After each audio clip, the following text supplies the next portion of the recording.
Good morning and a warm welcome to you all. I apologize for the slight delay and the small little glitches that have been taking place, but nonetheless, we start. It is a momentous day for us, and we are here to set the tone for a new journey together.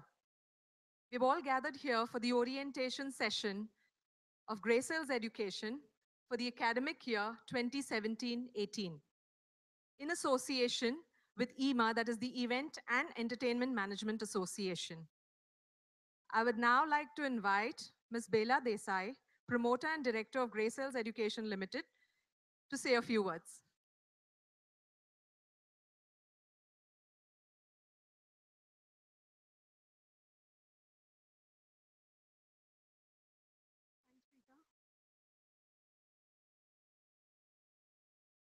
Guys, I intentionally came late today, okay, because I was trying to avoid the address because I'm croaking and I wanted to spare you all. But this is what life does to you, right? You intentionally come late, hoping to escape something, and then you get still set up by your team. So please get ready for your time at Greycells because that's what the team is going to do to you. Please don't be late. Otherwise, if you're late, you still be in the situation. So might as well be on time and early, right? I'm going to keep it short and sweet. Welcome to Greycells. Our attempt during the time that you spend with us, the next 1 year or so, is help you curate your career and not just build your career, right? We have a fantastic, dedicated team, and I'm sure they're going to do their best in nurturing your talents. In the process, you guys need to remember a couple of things. That life is like a kite, right? Sometimes you go down, sometimes you go up. You swing with the wind. If the wind is with you, you will make better progress. But no matter what, it is important to hang in there and continue on your path relentlessly. Never give up. The team, the lovely faculty, the industry support that we have, they can all help you get into the door. They can help you get your foot in. It is going to be yours and yours only effort, which will either make or break your career. You owe it first to yourselves to give your best. Then, of course, to the respective brands, whether it is EMDI or Ironwood, whatever be your career path, give in the best. Make the most from the industry interaction that you'll get at Greycells. This is one of the unique concepts that Greycells has been involved in the last few years, right? We are probably India's only institute which is giving you the global pathway in vocational training. We are probably India's only institute which gives you the India and the Dubai bit. So for some of you all who have opted for that, make the most of it. Go to Dubai if you all are going there who opted for it. Make the most of Dubai and the fun times there. Okay, don't just work. But when you work, give it your best. I'm sure some of the industry people have always had complaints about EMDI students in the past, that they have a chip on their shoulder, they don't come on time, they're finicky about the work that they do. Please don't do that. You're compromising yourself because next time the person sees you, the person does not want you in the event. And that is going to let you down first and then EMDI or Ironwood. So don't ever do that. Some of you all may be from out of station. Most, I think, are from Mumbai. And in Mumbai, like me today, we are all used to saying traffic, rains, trains, all the possible excuses why I got late. But that can cost you a career, and I'm sure none of us want that, right? So even whether it is for lectures, for events, any interaction, only one thing, please keep in mind. Try and be there 10 minutes early and not just on time. These are small, small things which can make big differences to your life and your careers, right? So with that, welcome to Greycells and have a wonderful year ahead. Thank you so much.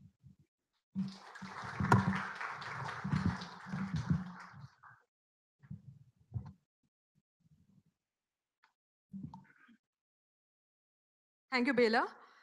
We have structured the orientation session course-wise, and our list of illustrious speakers will share deep and valuable perspectives about the gamut of courses being offered by Greycells. We now start with the segment on sports management. I would like to call upon Mr. Dilip Jairam, CEO of Procam International, to talk about the evolution of the sports management industry in India. DJ, as he is known in the industry, has over 2 decades of experience in media and sports. Among his accomplishments is the conceptualization of India's first sports league, the Premier Hockey League. Over to you, DJ.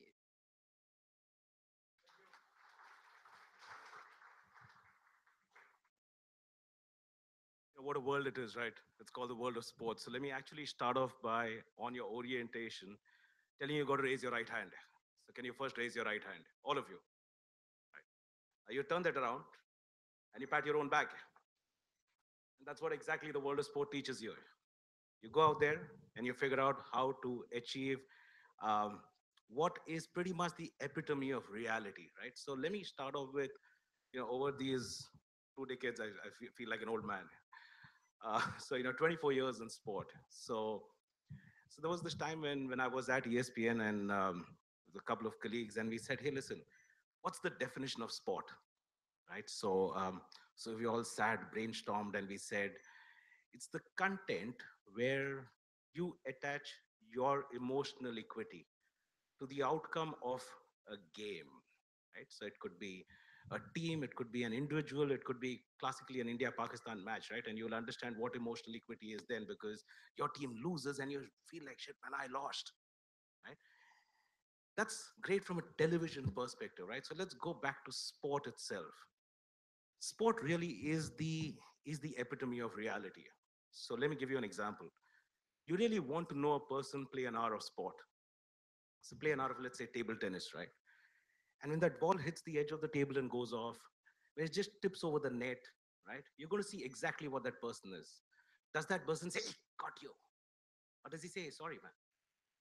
You're going to see exactly what that person is, and that's exactly what sport does. Sport is reality. It's the epitome of what reality really stacks up for. So today, what I'm going to do is uh, run through pretty much what happened in the past so many years, right? So if you look at sport in this country, there was a point in time when we were famously called a one-horse town, right? We had one sport, it was called cricket. Right? There was cricket, and cricket was a religion, and that's all that sport was. So I still remember when I started a career in sports management, I used to work for a company called ESPN Star Sports, right? So when I would call up people and I would say, I'm calling from ESPN Star Sports, they would say, ESPN Transport. So he said, "Nee, nee, nee, boss, ESPN Star Sports." So I would have meetings where people would say, "Hey, you're going to do sport? You got cricket, right? No cricket. How are you going to do sport?" And I think from there, let's look at the past 15 odd years, and let's look at what sport in this country has done. Um, there's the Premier Hockey League. When I started the league, God bless his soul, KPS Gill. So I ended up having phenomenal sessions with a person who I think most of the world has very diverse and divergent opinions on, right? But I had some phenomenal times with this person. Now let's look at this evolution. Hockey today has three leagues, right? There is cricket and there is the IPL, and everybody knows the kind of maths that the IPL is operating at, right? There's the ISL, there is PKL, there is table tennis, there is, you name the sport and there is a league that's currently on the cards. And that exactly is what the evolution of sport has been. And then came along an opportunity that the company today that I had, we built a sport and that was called running. So I still remember at a point in time, 14 years back, when we went to the secretariat and we said, "Sir, we would like to shut 42 kilometers of Mumbai and we're going to do a full marathon." And we were told that the Prime Minister gets a 2 kilometer rolling roadblock. So you can't shut 42 kilometers of Mumbai. It's not possible. So quote unquote, we were told, "Apne aap ko samajhte kya ho aap?" Right? So, it's a very rhetorical question, right? So when you are full of enthusiasm, you're sitting out there and saying, "Yaar, apne aap ko samajhte kya ho?" And you're actually going back to thinking, "Yaar, what do I think of myself?" And from there, 14 years from there and today, running is the single largest sport in this country. Today, there are 700 road races. Incidentally, running is larger than cricket is today. So I'm going to tell you a couple of stories and narratives that I saw in year zero. So there was this kid named Angad. So Angad's Angad's disabled. Angad's never walked in his life, right? Angad does the Champions with Disability as a race, and his mother holds a wheelchair and she pushes the wheelchair and obviously can't go fast. And Angad stops her and he says, "Yeah, I want to try this." So he takes two steps and he falls down. He takes another two steps and falls down again. Now he does 2.4 kilometers taking two steps and falling down. By the end of it, there is Mumbai city, which is actually congregated, and there's this one column in the middle, and you know exactly how Mumbai is, right? So we are just there's just so much of bonhomie. So somebody asks, "Yaar, uska naam kya hai?" And somebody says, "Yeah, his name is Angad." Now there's a crowd saying, "Angad, we want you to go out there. We want you to complete." Everybody's cheering for Angad. There's BBC standing at the finish line of the disabled race, and there's a crying father, and there is a cameraman who sticks a camera and says, "Why are you crying? I mean, shouldn't you be happy your son's done such a phenomenal feat?" And he said, "Hey, listen, my son's not walked for 19 years of his life, and that's sport." Today, there is an industry which, you know, we all tend to believe sport only as what we read in the newspapers, and there's a lot of it, right? We all look at what television has, and there is a lot of that. There is a purity in sport, and that's what running really showed us. One more narrative from there, and I don't know how I'm doing on time. You need to stop me if I am. So, so I met up with this grandfather, okay, easily in his mid 70s, and he's got this strapling young boy who's running with him, and they're training at Marine Drive, and I stop him and I say, "Uncle, you're running." So he says, "Yes." So I said, "Uncle, I hope you're doing the senior citizens run." He says, "No, no, but I'm running the full marathon." Immediately in my head, I'm thinking, "Oh my God, full marathon, 42 kilometers, not trained, potential cardiac issues. What are we going to deal with?" So I tell him, I say, "Uncle, you know what? There's a great race that's being done for senior citizens. Why don't you take part in that?" He says, "No, no, no, you don't understand." He says, "I'm going to live for a few years.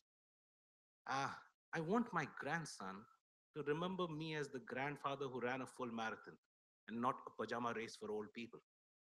And that's what. Today, there are 42,000 emotions that the Mumbai Marathon throws up at us. We do races in Bombay, Delhi, Bangalore, Kolkata. We started off road races. So we started coining certain terms, and this is where careers for all of you are going to be stemming from in the world of sport. So here's participative sport. Why? Because at 10 o'clock in the morning, I'm Bela, right? She comes in, she's the director, she overlooks. At 5 o'clock in the morning, if she's a runner, she would be an athlete in training. At 5 o'clock in the morning, she's wired to think about, hey, listen, what is plantar fasciitis? Hey, what's lactic acid buildup, right? Today, when an Usain Bolt trains, there are people who go out there and explain this to him. So we coined a term, we call it the point of sweat. Today, there are going to be careers that are going to be coming in from points of sweat. There are going to be careers that are going to be coming in from every aspect of sport, PR, human resources. You'd be shocked at how every company today uses sport to be able to build brands at marketing, to be able to build spirits within your organization. And that happens because of sport. Again, I'm going to ask, how am I on time? I'm okay. 2 minutes to go. Oh, man. Okay. Um, so I think let me get to the questions. But before the questions, I want to leave you with one audio visual, right? And this is really the power of sport and a case study that I quote very often today. A lot of what we do has become case studies. There's a major named Major DP Singh, who's actually the first Blade Runner that this country had. Kargil war veteran, landmine, lost his leg, was amongst his fallen comrades for 3 days. And at the end of 3 days, when the army was clearing out bodies, they realized this person's alive. Fought back, eventually became a runner, became a blade runner. I saw him running where at kilometer 17, at every step, the blade would bite into his knee and there would be blood. From there, today, he started an NGO called the Challenging Ones. He only works with children and people who've lost limbs and trains them how to run. Uh, I'm going to leave you with one AV before I get into questions, but this will show you the power of sport and what sport can do. And then after that, I'm happy to take questions.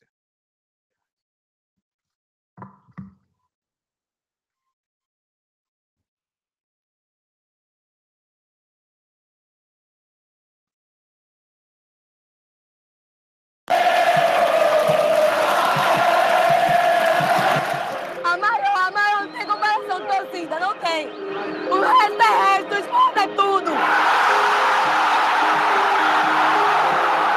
Primeiro Deus, segundo esporte, terceira família, quarto trabalho.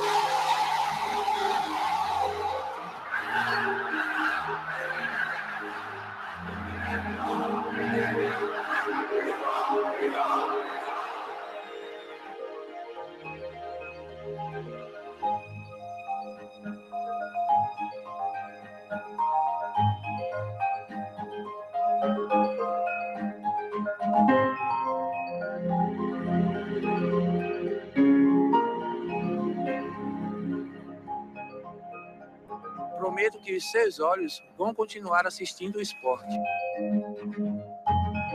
Que os seus pulmões continuarão expirando pelo esporte. Prometo que o seu coração sempre baterá pelo esporte.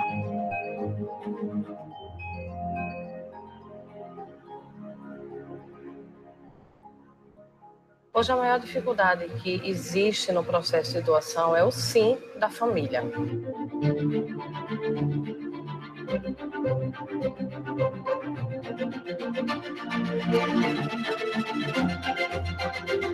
Eu sou rubro-negra até depois de morrer, irmão.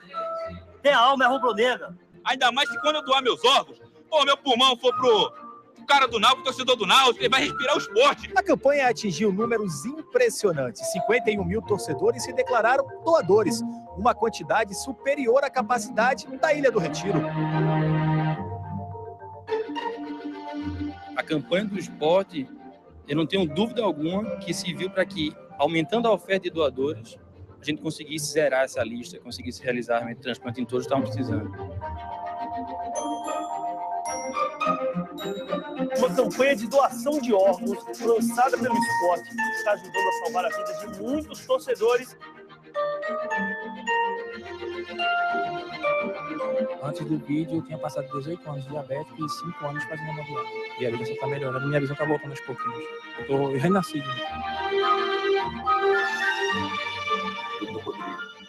Ligou para mim e disse, olha, a gente tem um provável coração para sua mãe. Você pode trazer ela? Com certeza. E a Eliane sabia que eu ainda iria poder ter.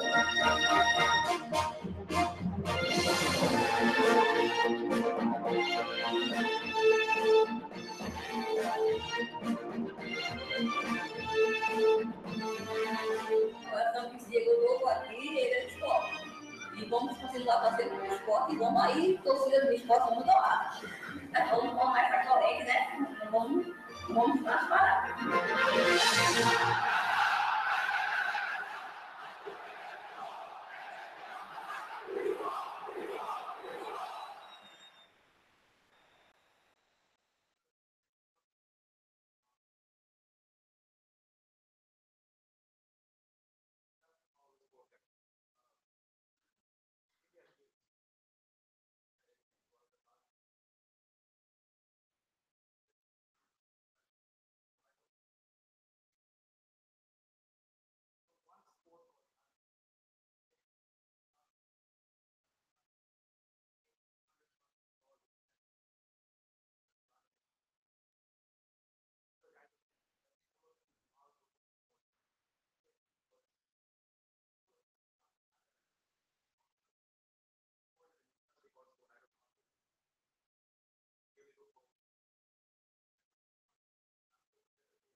Hello, sir.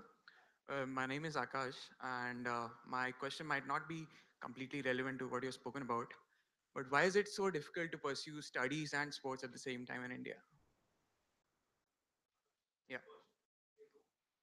Sorry? Me.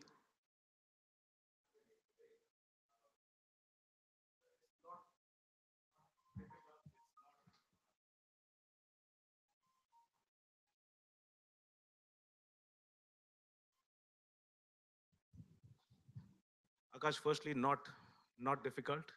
Um, but I tell you what it does tend to involve, and I think we got to go back to the sociology of our country, right?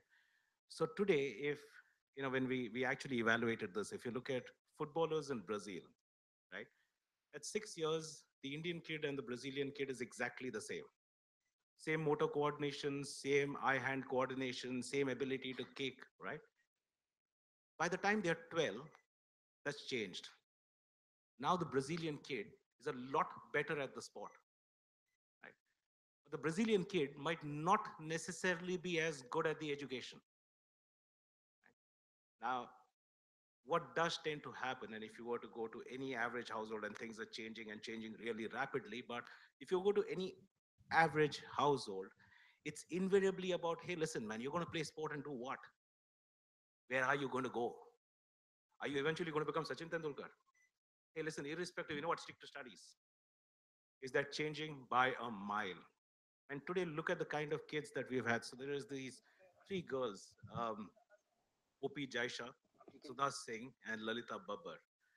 Between these three girls, they rewrote the national records 11 times in the past 1 year. 11 times in athletics, they rewrote their records. And guess what? One of them is actually studying going into night school. One of them is today working as a ticket collector. Came from an impoverished background. OP Jaisha actually grew up eating mud because her father passed away and her mother used to take up household jobs. And today she's now started teaching herself. So now she goes into school. So to answer your question, and I really don't know if I'm doing that, Akash, but is there a way for us to be able to chase sport and education? Absolutely. And you see that across the board. And I'm just not just talking about this country. Look at some of the best sports people that you deal with and look at what their educational careers have also been. Right? Classical examples, Carl Lewis. Right? Look at what the guy made himself. The best athlete that this century has seen. And then I had the honor of meeting somebody named Mike Powell. Right? That's a separate story, and I will stand with you on the sidelines. But to answer your question, buddy, can you chase both of them? Yes, you can. Does it mean that you need to dig a lot deeper? Absolutely. From a sports management perspective, are you going to be going out there and playing a sport? And this is something I urge all of you to do. Play some sport because you will understand the emotions that are ingrained in that sport. And thereby what you can do from a management perspective, that's at a career level. But I think I've kind of gone all over the place, but I don't know if I've answered your question. So actually, I played at the state level. Sorry, you played at the state level. I played cricket for Rajasthan. For cricket, all right. 5 years. I played county cricket in New Zealand as well. And if we talk about the education qualification of, if we take out the average of the Indian cricket team, that would be high school. So it's more of a gamble that you take. Let me put it like this, yeah. You can be 2% better than the rest of the field, or you can be 200% better than the rest of the field, right? So let's take examples of people who actually played that 200%. And I'm just going back to sport. First and foremost, that's your captain, by the way, guys. That's your captain for your cricket team, okay? So all of you want to play cricket, right? That's the guy you align to, man. He played for Rajasthan, and I can tell you one thing: competitively to reach that stage, I can so understand what he's asking, because competitively to reach that stage, he would have gone through serious amount of grind. Having said that, let's look at a Tiger Woods, right? Let's keep all the negatives over the past 5 years off, right? When I started my career, I met this guy whose role was only to cover golf. So this guy was, so he would let the cameras roll. Back then there was Ernie Els and there were a couple of nice golfers. But his camera would roll as soon as Tiger Woods got out onto the green. And the reason was because he said, I don't know when this guy is going to produce a shot that's going to defy physics. So back then was just the start of smartphones. And this guy actually shows me this footage where he actually showed Tiger hitting a ball. The ball goes straight, stops, starts spinning, and eventually rolls down and straight into the hole. Roger Federer. Sachin Tendulkar. How many sports people are there who didn't go out there and play the 2% on a good day better than competition? Who went in there and said, when I go into play, I play 200% better or I don't play? So will there be examples like this? Yes, there would be. Does it mean that it's the end of your sporting career? Not at all. Trust me, not at all. You'd be shocked at how many more opportunities exist. But you got to be true to yourself to say, where am I pitted at the skill level? Because if you're proficient, you will get the opportunity. Yes, you will have to be at it, but you will get the opportunity. The question is the proficiency. Yeah. Anything else, Akash? Any other questions? No? I think I've. And for an orientation in sport, I swear I would think you would have a lot more questions. Yeah. But anyway, thank you so much. Thank you. Thank you.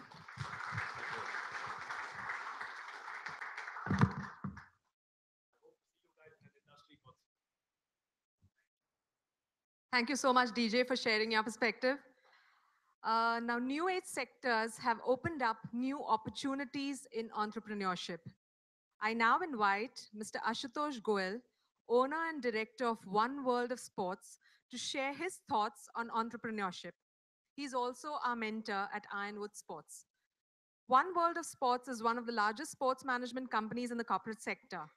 The company is associated with the Pro Kabaddi League and is working closely with Puneri Paltan and the Gujarat Fortune Giants Kabaddi teams.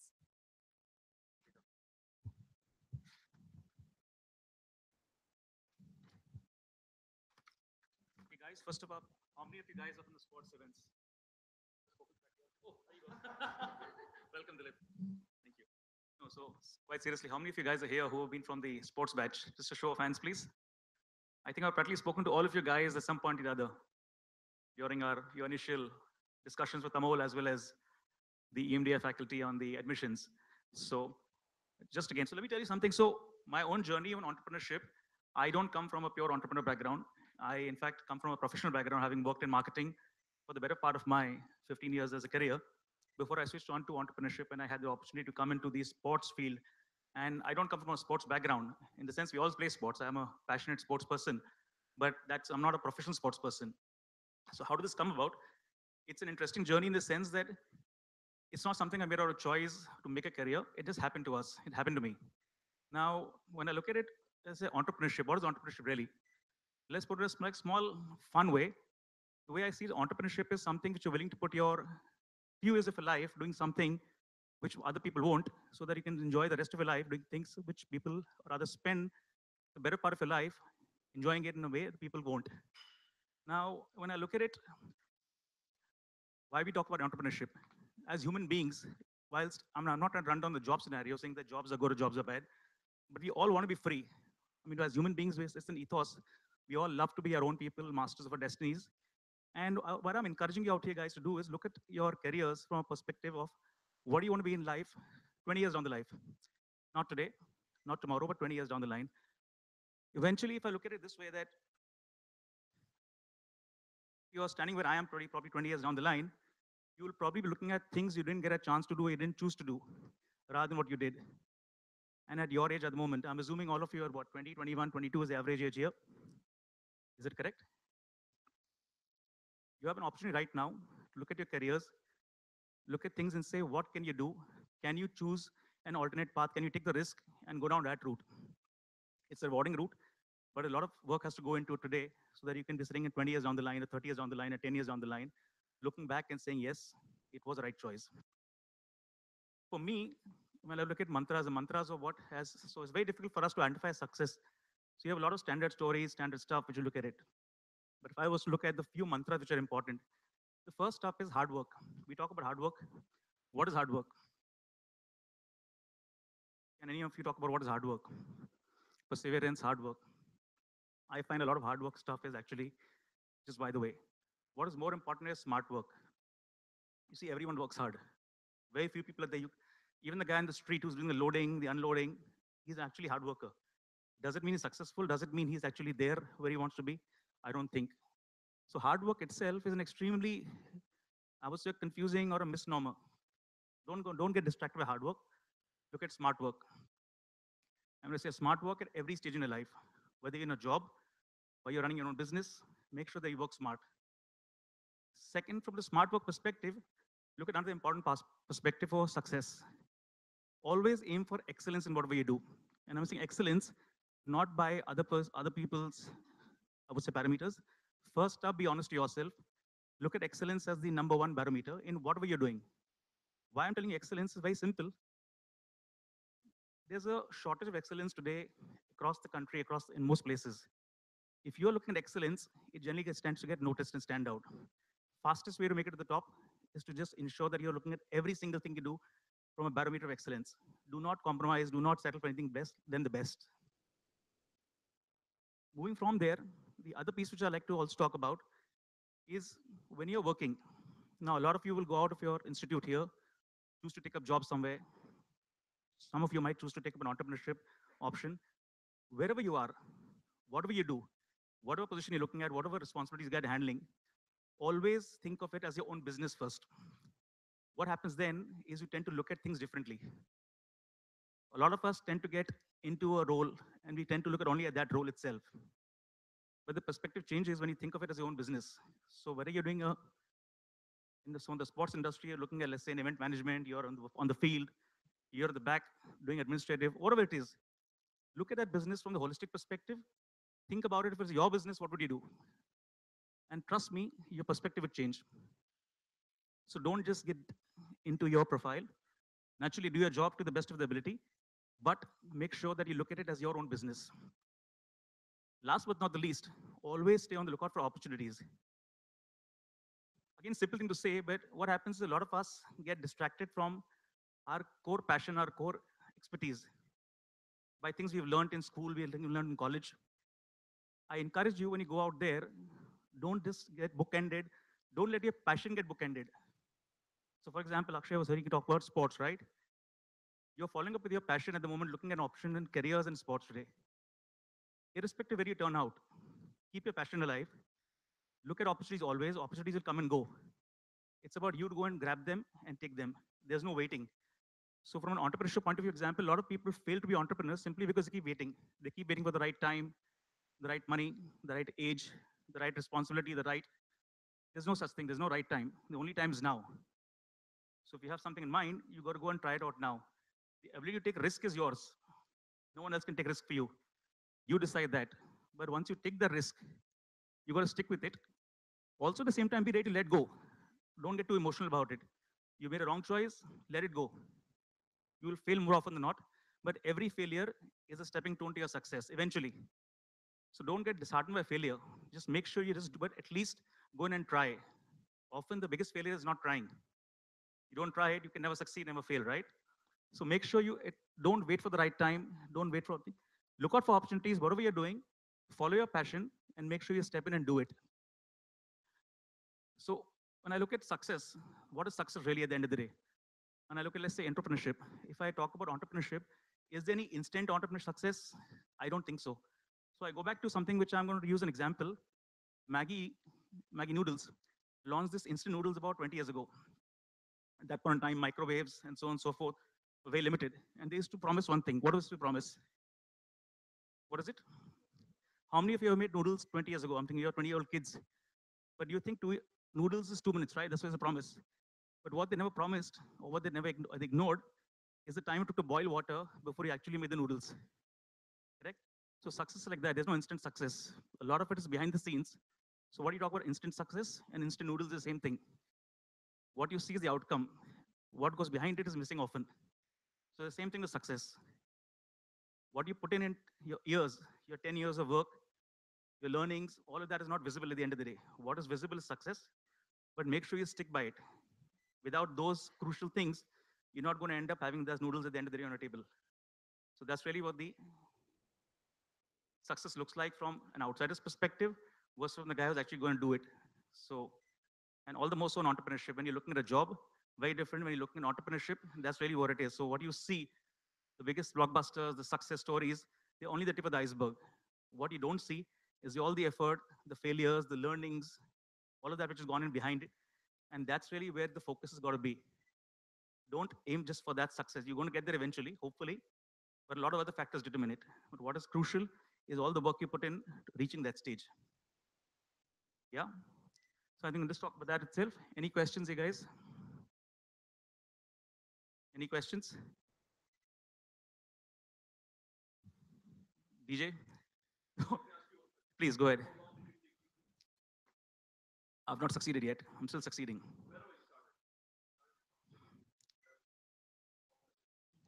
So, okay, so another thing that I'm trying to tell you is the journey, often when you look at it from the starting point, is very different where you end up, what you aim for. So if I was to look at it from this perspective, that when I started off a 20-year-old, in the similar perspective as all you guys here, I took up a typical career-oriented job. Marketing is what my specialty was. I took a marketing job. I started by scooping ice cream. I used to work in Baskin Robbins as a trainee operations guy. And I started off as an ice cream scooper. That was the first thing you require to do. Scoop ice cream in the store and hand it over to you guys in cones and cups. And from there, the journey took about 15 years. I grew to the manager. I used to manage marketing for Baskin Robbins for South Asia. And the sport part just happened by the way. Happened by the way in the sense that it was just something a partner of mine, and we decided to float a firm just to have organized it on the, as a, I would say not as a, it's not passion, but I would say something as a typical business which you want to do also, extra income. And today, if I look at that perspective, I never aimed to be where I am today. It was always to be, yeah, I mean, business is always something which you want to do. So we floated a lot of businesses in the 15 years of my working career. I'm sure I can remember at least 5 or 6 businesses we floated, all in the food space, because that's where I came from. But what I eventually succeeded in, or let's say I'm standing here and saying I'm successful, I would say inverted commas, but I think pretty successful. So 8 years now in the entrepreneurship side.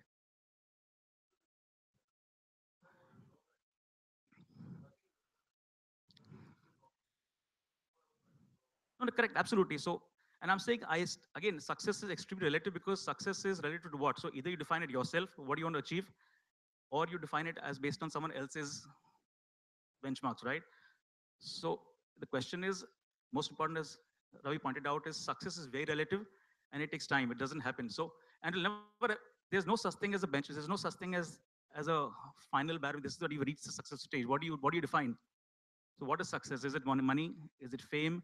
Is it satisfaction? For me, for example, success could be that I want to just be my own master my own destinies, take up my own holidays. Simple thing.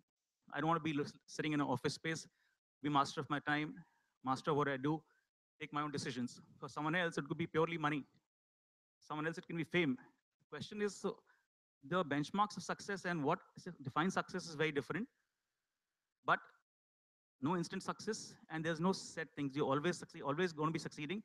Failure also always around the corner. So I think that's what I attempt. Any other questions, guys? No questions? Okay. Something? No, okay. Okay. Thank you. Yeah, sorry, you are saying something. Hi. Hi, Kiran, tell me.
First step in that, right? Going for this course, to decide that you need to do something else, be able to live up to that. Because now, you're saying, so there's no right of success, as you said. The first step is success, do it itself.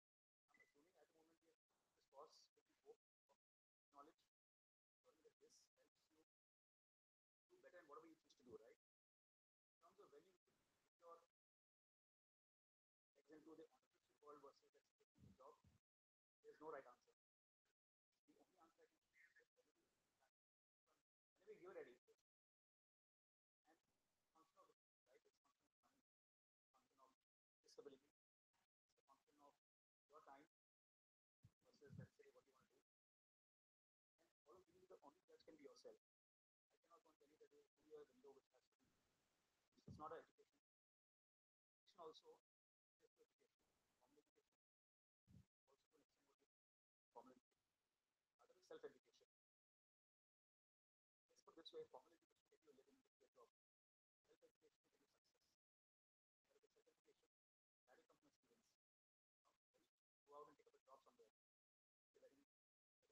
When you go out and take up a job somewhere, you're letting a client, you're a client. Don't look at it from the perspective of what those people think for it. Look at it what you want to do in life. You're able to do it. But the other, don't let money be a barrier. Always, if you have the intention, you will always find a way.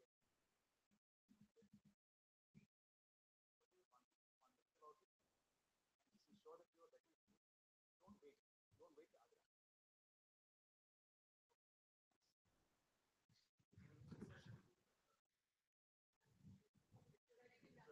And given what's happening nowadays, you have multiple on the same side. Yes, correct. So earlier there was only one wedding per family. Now each family gets at least 3 weddings. So it's, yeah. So correct. Thank you guys. Anything else we have? We can just always talk on the side. Thank you.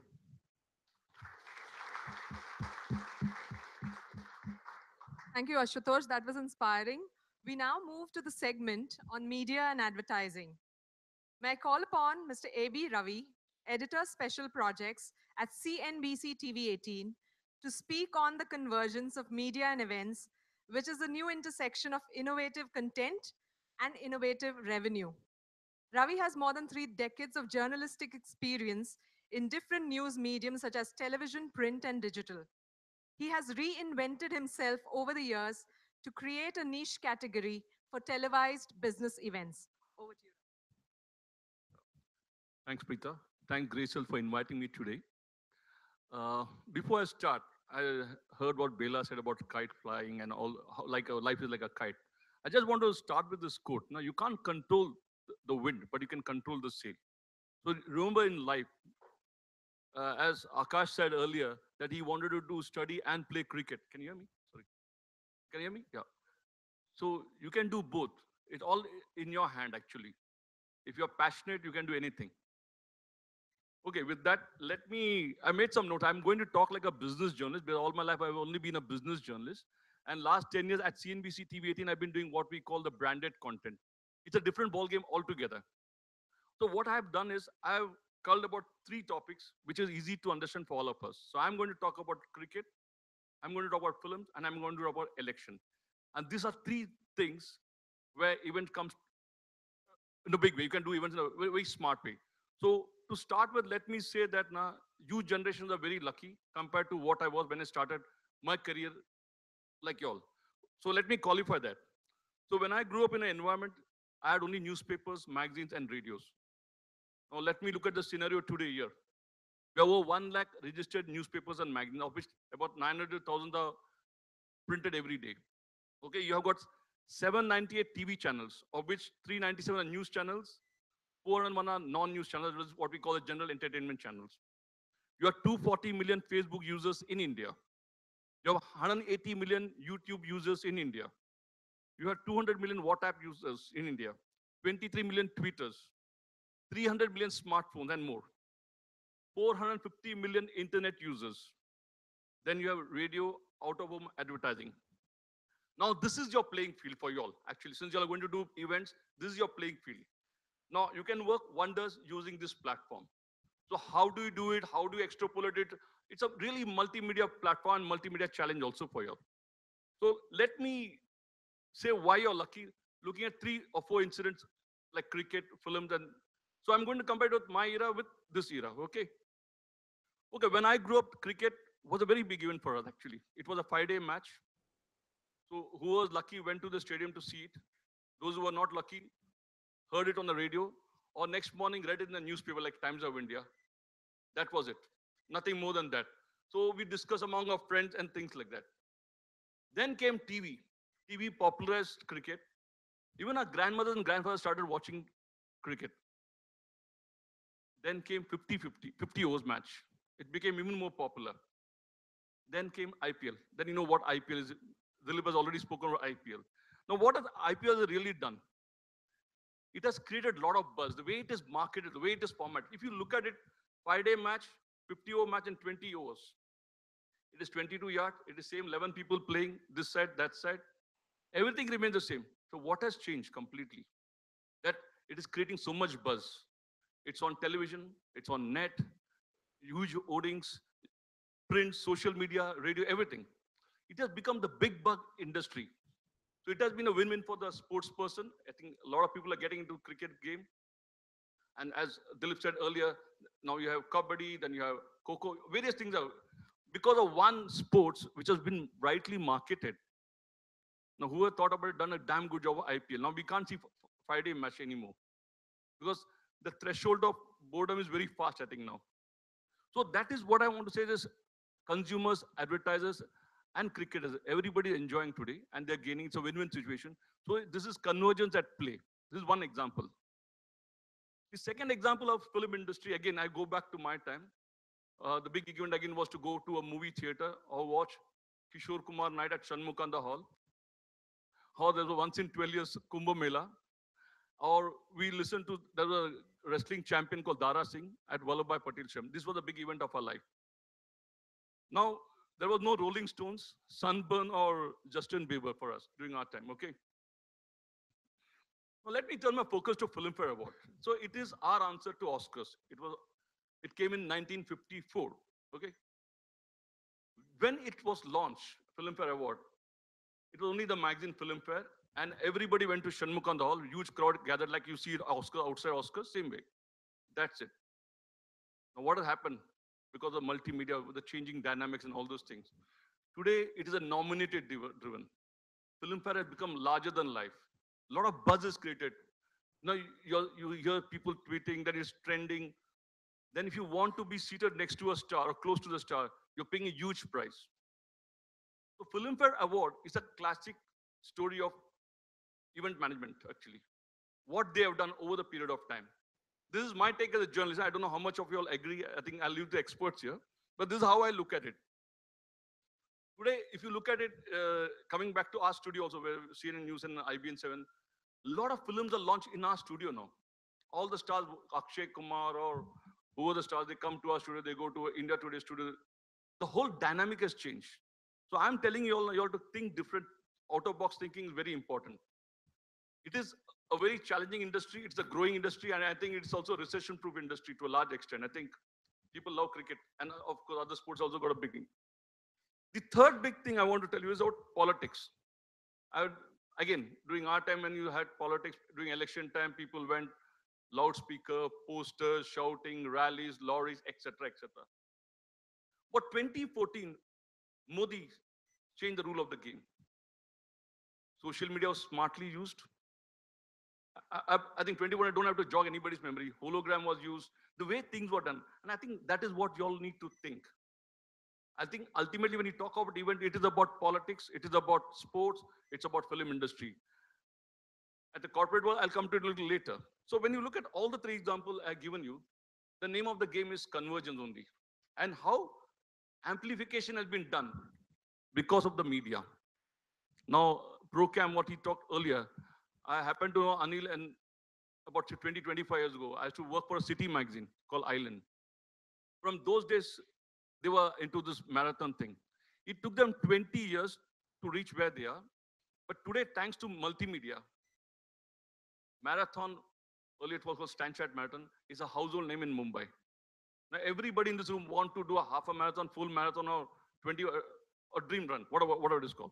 Dream run, half marathon, full marathon. So that is the power of media, I'm saying.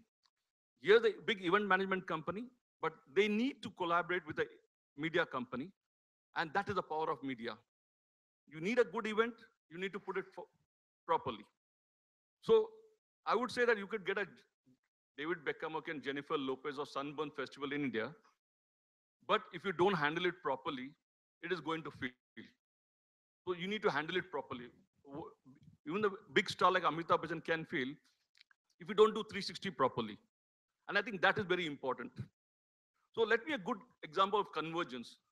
I already said Mumbai Marathon is a good example of convergence. It took at least 20, 25 years of hard work for them to reach where they are. Vibrant Gujarat, again, Narendra Modi's brainchild. It has become a very big event for the businessmen in the country and outside in India also. So that's a very good event management done by Narendra Modi originally. Then IFA Awards, to my mind, is also I think, somebody's hungry, I think. So IFA Award done by Wizcraft, I think is another well done event. I think a lot of people look to it. What they've done to make it popular, they take it out of the country. They do it in New York, they did it in London, they did it in all over places. So again, if you look at the world, very big event from world point of view, World Economic Forum done at Davos, the whole world keenly looks forward to it. So you all need to study what goes into creating a big event.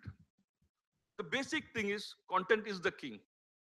You cannot mess around with content. So you have to get your content right. Whether it is Kaun Banega Crorepati or Big Boss, everything, they got the content right. So there's no shortcut to success, okay? You all need to get certain basics in life right. So let me now tell you what we do at CNBC TV18.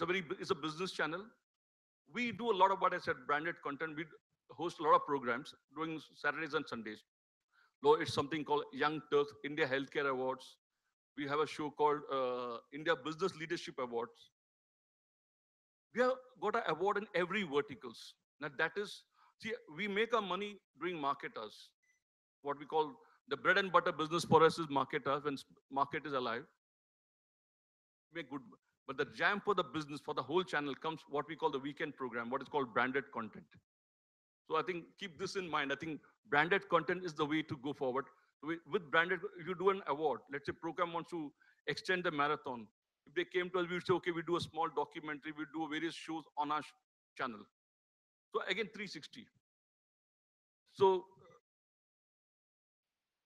finally, the opportunity in the convergence space is huge. Now let me give you a number of FICCI actually. The media industry has grown, the media entertainment industry has grown from 72,800 crore in 2011 to 1,26,200 crore in 2016. By 2020, it is expected to double now. So that is growing at a 9% CAGR. So you can have a great ideas, great event, but you need to have a good idea ultimately to make it success. So how to marry event and media is an art and science, and the person who can do it very well has made it a fine art, fine craft, I would say that. So before I go, I just want to say that now, the electric bulb is not a continuous improvement over candle. Just bear it in mind, it's a very famous quote. The electric bulb is not a continuous improvement over candle. If somebody just worked on candle, I don't think electric bulb would have been there. So I think you all need to think out of box, think what is possible to do it. So with that, I'm going to end here, and if there's any question, I'm willing to take it.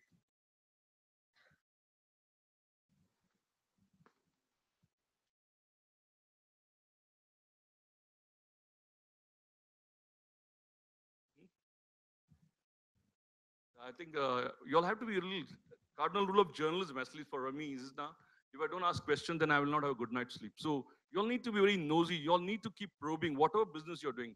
Unless you ask questions, you won't get the right perspective. I think you all need to challenge the conventional constantly.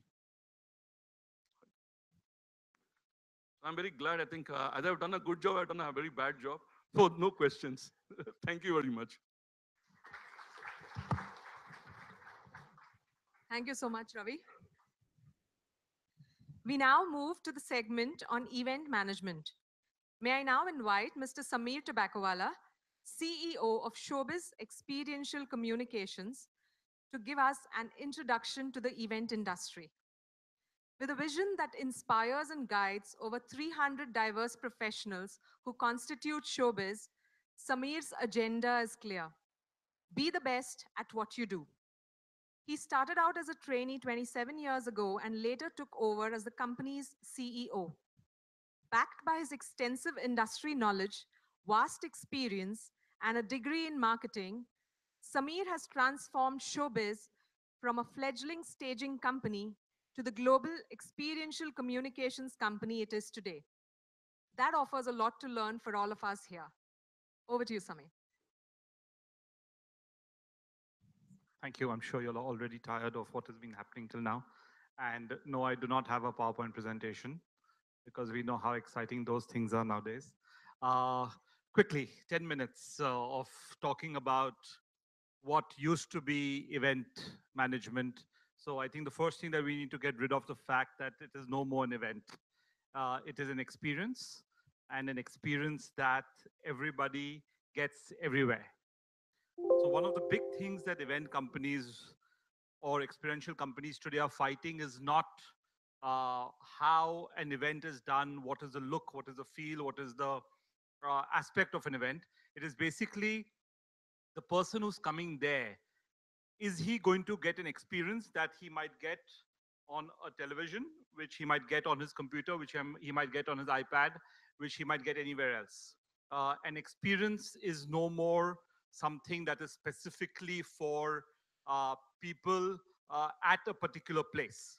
So you know how events, and I go back as Preeta said, 27 years now, where we had to set up this beautiful stage and we had to put lights, and it was very important that the clothes of people are right, and it is very important that the color is right. I think today it's all got to do with the fact of, are you providing an experience which is exciting, which is engaging? Because today's audience does not want to come and listen to people like me come on stage and give a 110 slide presentation and feel happy about it. Because as it is very, very clear today, and we know that 7 minutes into an event, about 65% of the people look down onto their mobile phones. Now, I'm sure today you all must have been threatened not to keep your mobile phones out. But if you all had a choice, by now, about 65 of you all will be looked down and either on Twitter, well, you all are younger, so probably on Snapchat. And yeah, my daughter thinks Twitter and Facebook is so past. And she says, I'm never going to be on Facebook. And she's 17 already. But she's on Snapchat, and you ask her, did you email something to your friend? And she's saying, what, email? Why would we do that? That's past. We don't email to each other. So that's what today's generation is about. And in the experiential and in the event space, we really have to talk to an audience which is going to be tomorrow's spenders, which is going to be the consumers which are going to buy anything and everything, but are thinking completely differently. So calling y'all when y'all are ready to buy the new car, calling y'all when you're ready to buy the new laptop or the new iPad, and making y'all sit for a 6-hour event is not going to happen. None of y'all are ever going to be excited about it. So that's what I think all of y'all, when y'all are starting, and I know y'all are here from different groups of events and media and sports and everything else. But I think the experiential part of it remains the same. It's very, very important that you people, when you'll get into the workforce, is start thinking about events very differently. Don't listen to that boss of yours or somebody like me all the time. We might give you the experience of the past, but y'all are the ones who are going to be telling us what to do in the future. It's very, very important that when y'all learn about events, about experiential, y'all start thinking differently. Y'all start thinking ahead. Y'all start thinking, how is my generation, how are my friends going to enjoy a particular event, going to enjoy a particular experience? And that's what the big difference is today. Today, one of the biggest things that we do is it is very difficult for us to get consumers to the brand. It's very difficult for us to get the consumer to the product. We actually have to take the product and the brand to our consumers through digital, through experiential, through activations. Today they say that in the automotive sector, nobody goes to the showroom anymore. The only reason they go to a showroom is to finally pick up the car. They're getting information about the car from digital. They are getting the touch and feel of the car from where they are going. Which actually means is that if they are going to the mall, your car should be at the mall. If they are going to see a movie, the car should be at the movie. They don't have the time or the patience to come to a showroom and go through that. So it's very, very important that you all start understanding that it is a very, very fluid industry. It's a very, very new industry in that form. There's a lot of merger between digital and uh, and the activation and the event space, and therefore it is also one of the most exciting parts of marketing that I consider. You know, people tell me 27 years later, aren't you really bored? Actually, one of my colleagues asked me this about two minutes back, that 27 years later, aren't you absolutely bored of the event industry? And uh, the fact of life is that it's not, because one of the things in the experiential world, in the event world, is that it is not monotonous. There's so many new things that happen every day. Every day you get to learn what is going to happen. So I think your first year or your studies years of EMDI is going to be just a starting point, but y'all are going to learn hundreds of different things when y'all are growing in the industry. And there are many, many different, as y'all must have figured out, many different things you can do in the event space. You know, you can do from servicing to creativity to production to delivery. It goes on and on and on and on. So uh, it's a very, very exciting part of marketing. It's a very, very fluid part of marketing. The only problem in this is that you need to be working uh, about many, many, many more hours than other marketing individuals do. Uh, the biggest thing at the end of it is, in the event industry, is that at 6 p.m. in the evening, you know, when the lights go down, or when the mall starts, or when something happens, we have to be ready. We do not have a choice. It's not like media, sorry, where you can get your creatives ready a day late. You can do something tomorrow. If a PR thing doesn't come out today, it can come out tomorrow. Unfortunately, with us is that at 6 p.m. we have to be right. We have to be ready, and we have to deliver. So a lot of more time and effort and manpower goes into getting the events part of the business ready. But as I said, a very exciting, a very fun aspect of marketing. And I'm very, very sure that all you guys who have taken up that part of the studies, it's going to be a great, great journey for all of you all.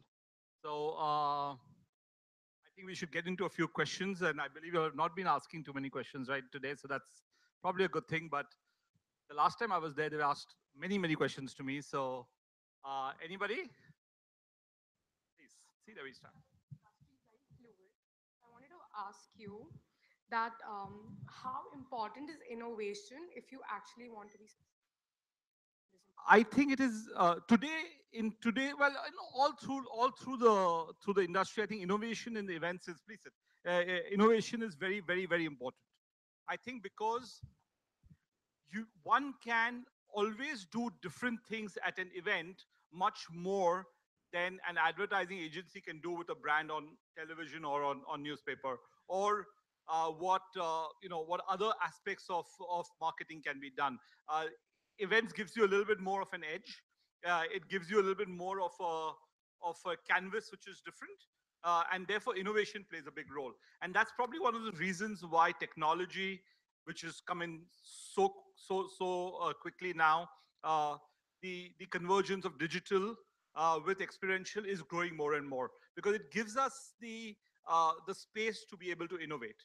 So I think having a little bit of creative edge, even if you're doing things like servicing or client relationship or that aspect of the agency, is still a good thing to have.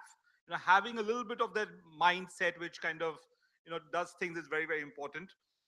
It is important that you all talk about that in whichever company that you'll start working with. Yeah, you might not be able to do it on the first week or the first month or for the first 3 months, because you'll be busy getting coffee for all of us. But but the rest of the time, and you're a part of the team and you'll grow, I think it is an important aspect. So keep that creativity and the innovation part of it open. And trust me, we learn so much from youngsters today. When they come up and tell us things, it's very, very important that we understand what they're saying, because realistically, you all know the ground more than we do in many, many cases. Does that answer? Please.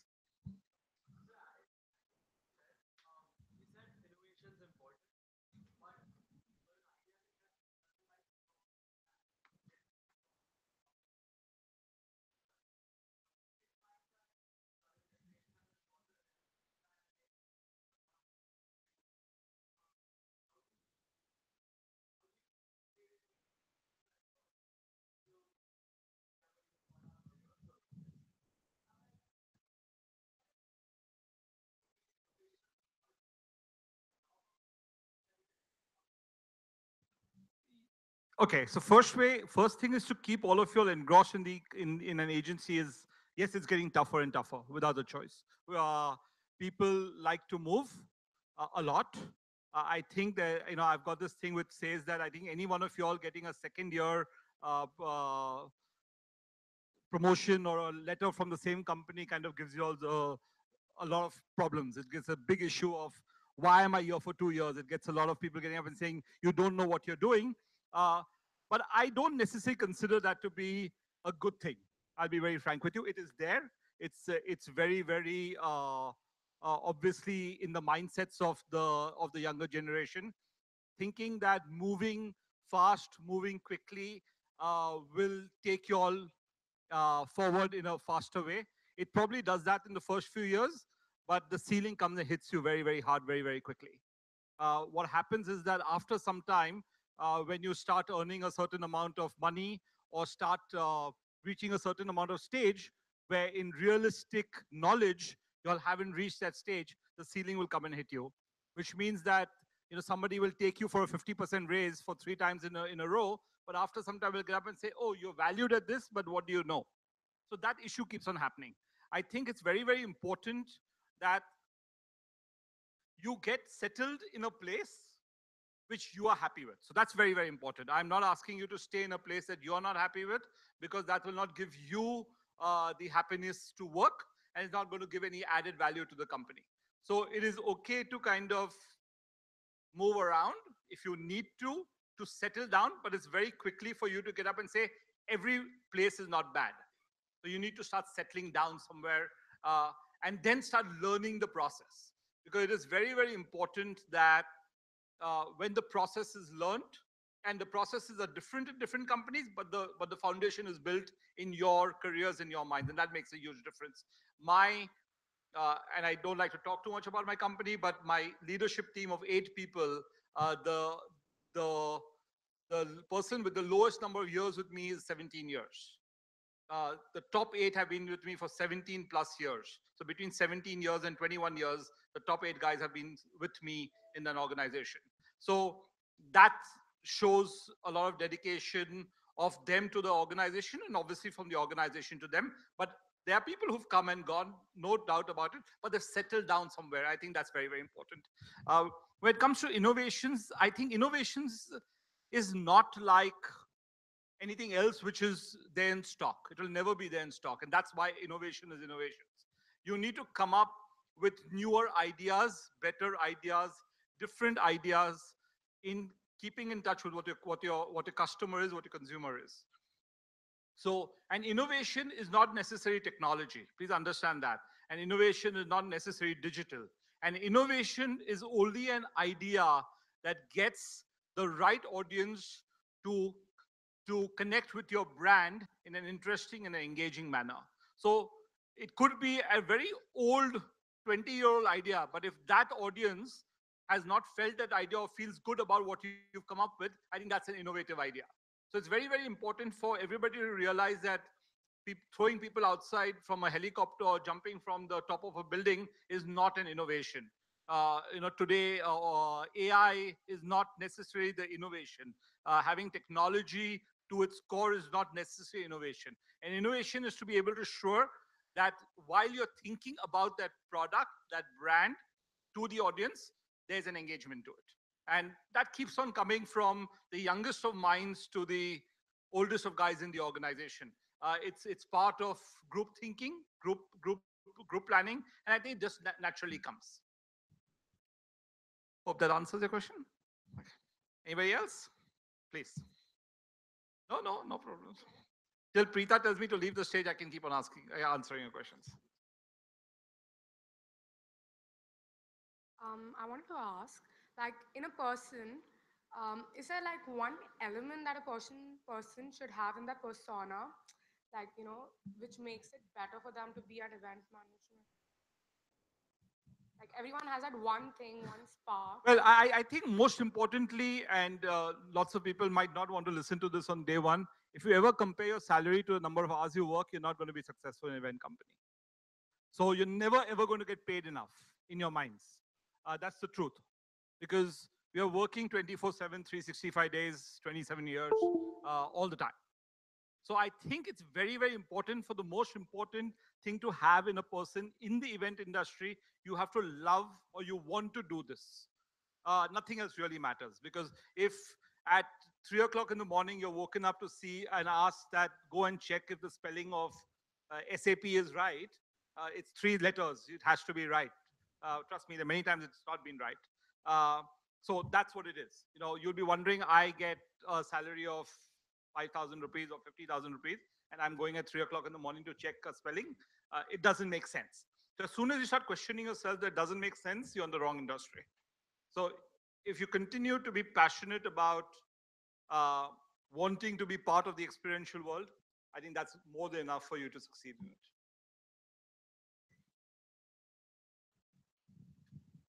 Anybody else, guys? No? Okay, thank you so much.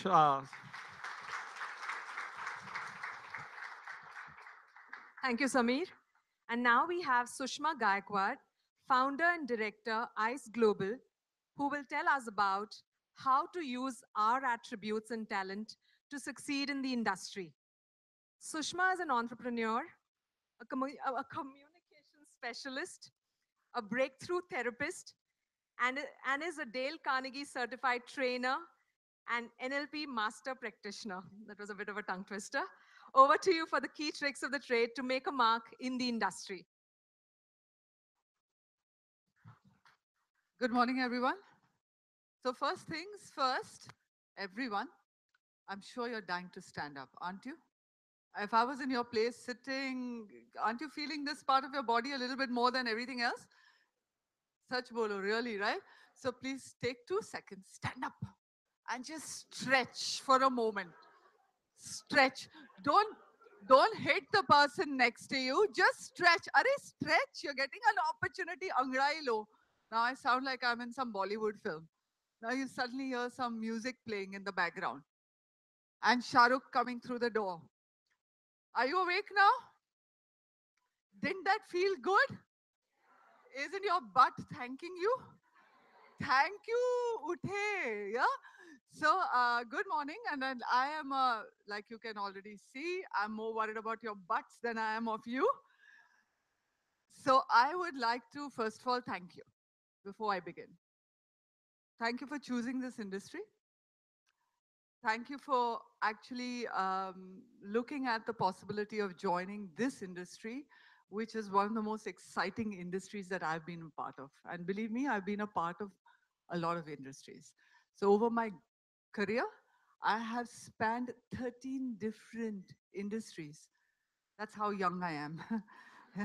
I'm only 24, mental age I'm talking about, okay? And physical age, I don't want to get to right now. I'll start sobbing in the middle of the, right in the middle of the stage. Yet, I must tell you, so thank you, round of applause for yourself.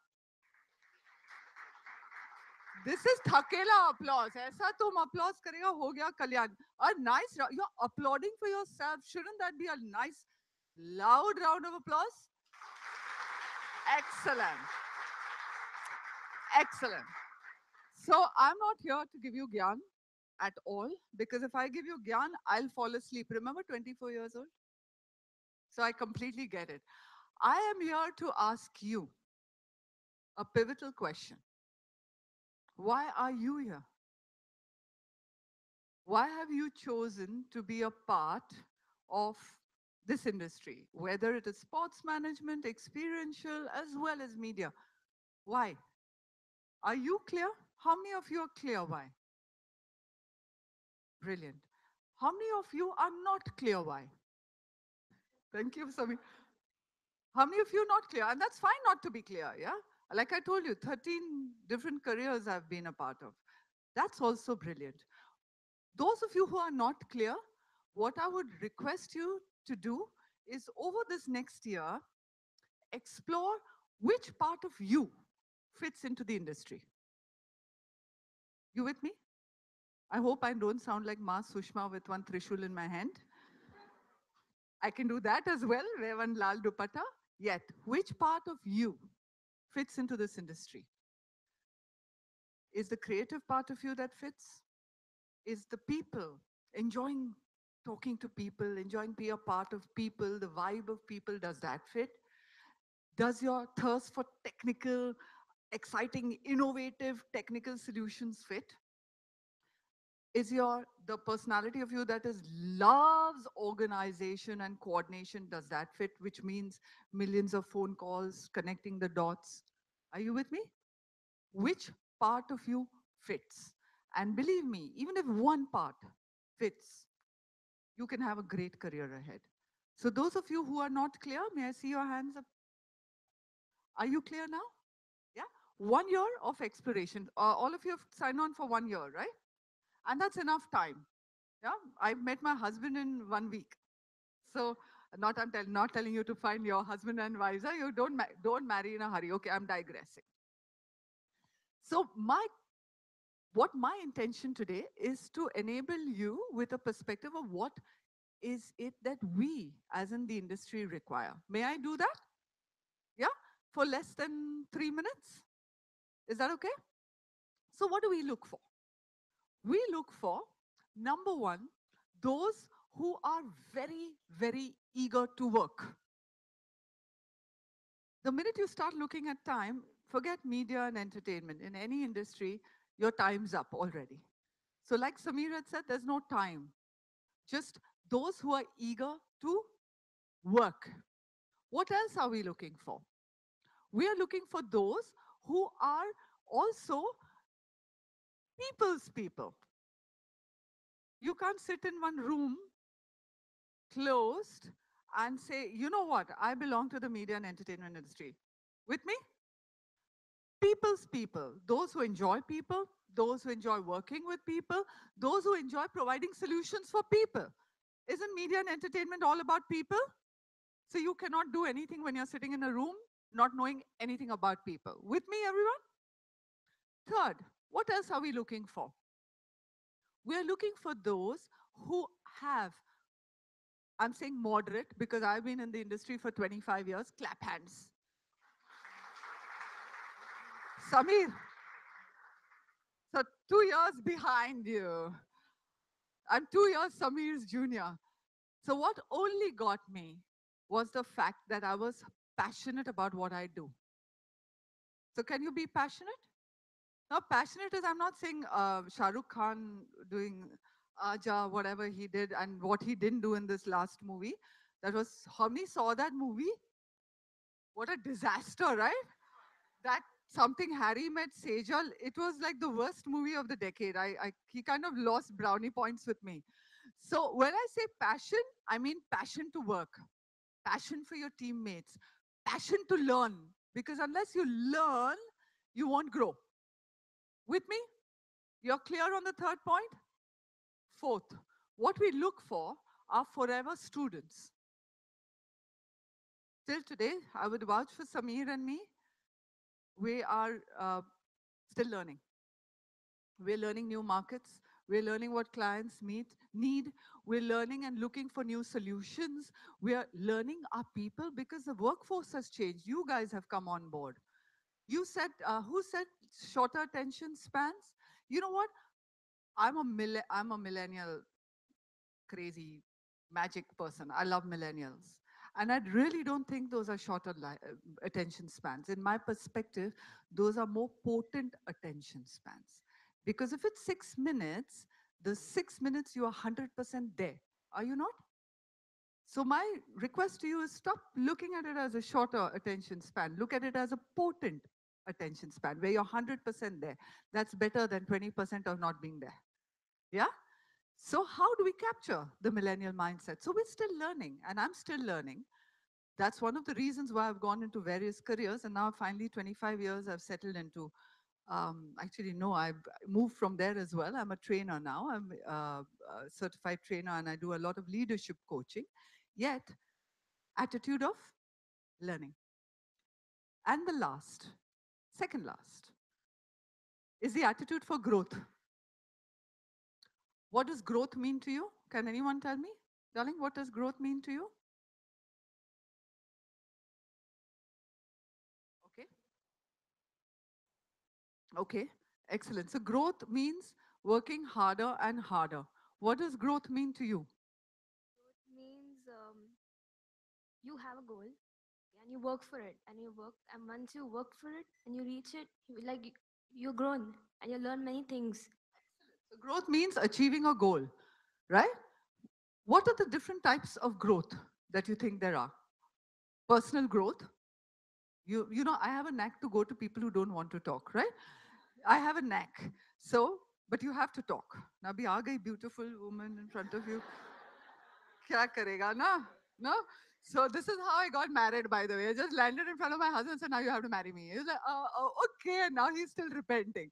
So one is personal growth. What are the other types of other growth? I usually believe in personal growth only, so in learning new things. Okay, excellent. So learning, growth in so that's part of personal growth. No, I'm not coming to you. What other type of growth is there? Mental growth. Excellent. Mental growth. What other type of growth is there?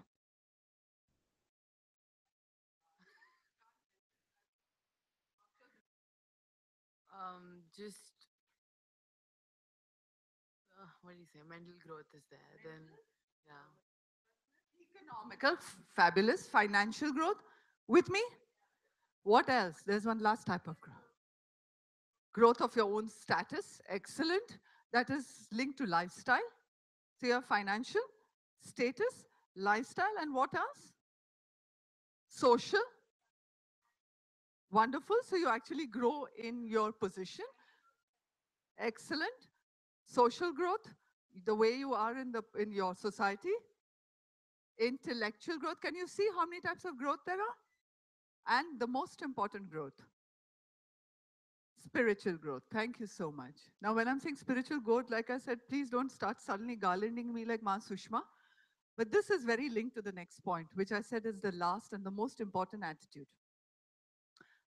And that is integrity. Now, what does integrity mean? Sounds very big a word for something which is very simple. Being true to yourself. To yourself. Something that you will not do when usually something you will not do, or something that you do when other people are not watching is what is out of integrity. Got it?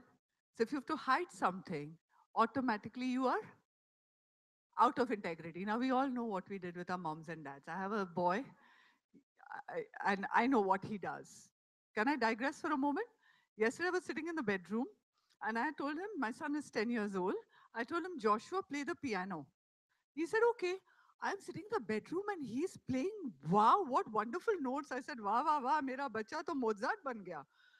My husband went running outside. He said, this is not Joshua playing. Do you know what he was doing? He put on the autoplay button and he was sitting and playing on his little phone. When other people are not watching, what is it that you do? Defines you as a person and the integrity you have. With me? So why is honesty important in this industry? Can anyone tell me? In any industry, why is honesty and integrity important? Anyone? Why? Yes, babe. Excellent. Wonderful. Thank you. Passion comes out of honesty. Yes? Wonderful. It builds your credibility. So passion, which will fuel your own growth, and external. Remember, the social growth happens because your credibility in the industry will increase. People say, you know what? I would like to work with so and so. I would like to work with so and so because this person's a person of their word. With me, everyone? So to wrap up, that was short and sweet, right? Much unlike my height. I'm 6'5", 11.5. See, I have to be honest also. I like to say 6 feet, but nahi hu 6 feet. So may I wrap up with a quick story? Everyone in the mood for a story? Then you get up again and relieve your butts, okay? So there was this guy. He came to a Zen monk to learn. And he wanted to learn the art of Zen. And he had gone to many other schools before. Very eager, very passionate, very intelligent man. And when he came to the Zen monk, he told the Zen monk, Master, please, I want to learn from you. So the master said, yes, but listen, you have to start from scratch. Just because you are well read and well educated, that doesn't mean I'm going to cut the line for you. You will start from scratch. And secondly, you will not ask me a single question through your education. So he said, okay, fine. So the next day he came all ready to start his class and everyone stood in a line. All the students were in a line and the Zen monk was sitting here.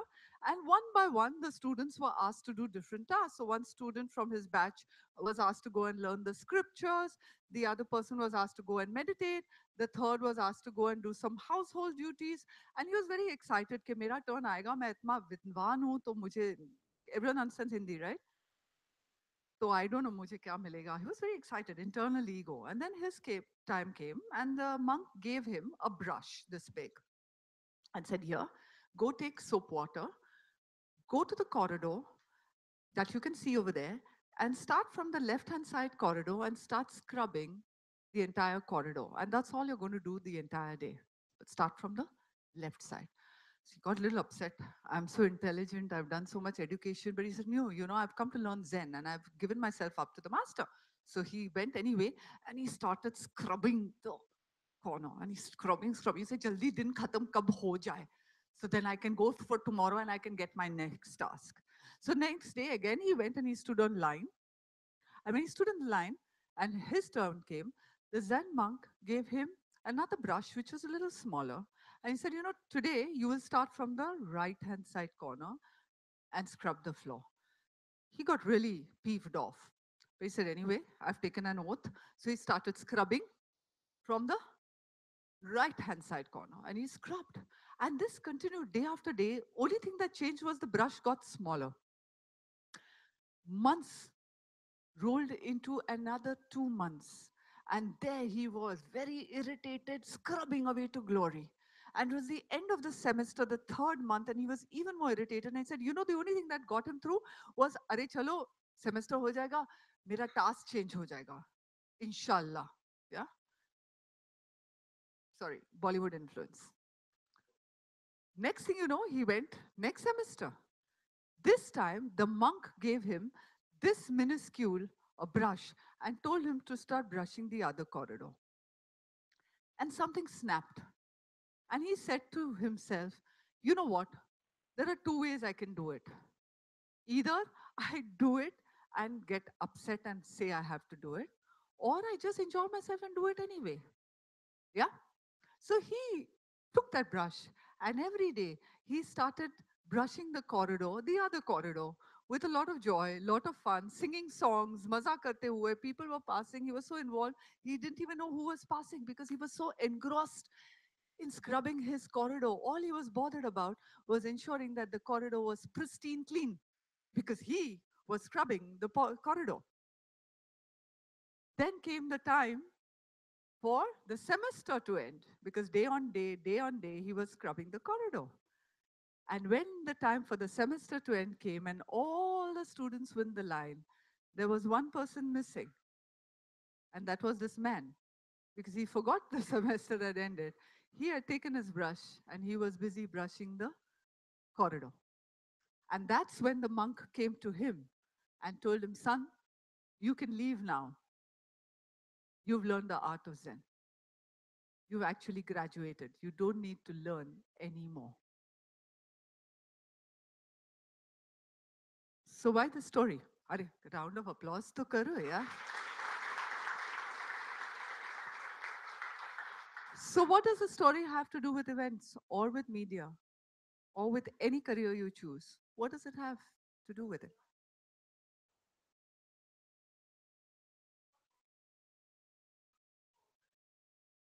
Excellent. So he did not get bored. What else? Act of diligence. Wonderful. Doing the same thing, routine. There will be routine work. Every day is not going to be an event. You will need to do project sheets, you will need to do financials, you need to file everything in. Routine. Don't get bored of routine. Like you said. Excellent. What else? Excellent.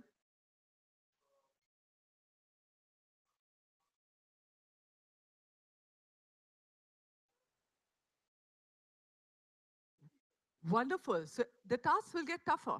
Your work will get tougher. The more you grow in the organization. How many of you are looking for jobs? After you finish the course, of course, right? Huh? You looking for a job? Acha, come. We if you're looking for jobs, it's going to get tougher. The more you grow, the more responsibility you're going to take. Now, are you going to be engrossed in that, or are you going to be sitting and worrying about when your next promotion is going to come down the line? With me, everyone? So I want to wrap up here with a simple thing. Be true to yourself. Be clear on your career path. Give more than you receive. Don't put yourself and the management on two different levels whenever you do join the industry. Are mera boss. What boss? It's your company. You're not a worker in the company. It is your company. The minute you change that perspective and put the client in the center of your work, believe me, you're going to have a rocking time. Yeah? Everyone? So thank you very much. I sign off. I hope I have not overshot my time. Okay. I have, Samir. We love each other so much, right? I haven't. Okay. Thank you. Now I need a round of applause. I'm off. Okay. Thank you. Thank you, Sushma. I'm sure the students will take your advice seriously. I now invite Jatin Rajput, Director Consumer Links, to talk to us about event management, the road less traveled. Jatin.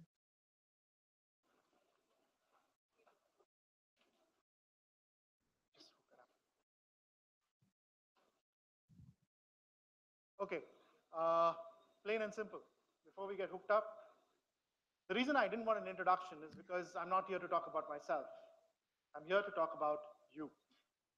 I'm here to sell you my craft. I'm here to sell you what I do for a living. So it's not about me, it's about you, and it's about the craft that I practice, which I want you to eventually practice. So where does this lead us into? I'd like to start with a few lines of a poem I learned in school. It said, two roads diverged in the wood. I took the one less traveled, and that has made all the difference.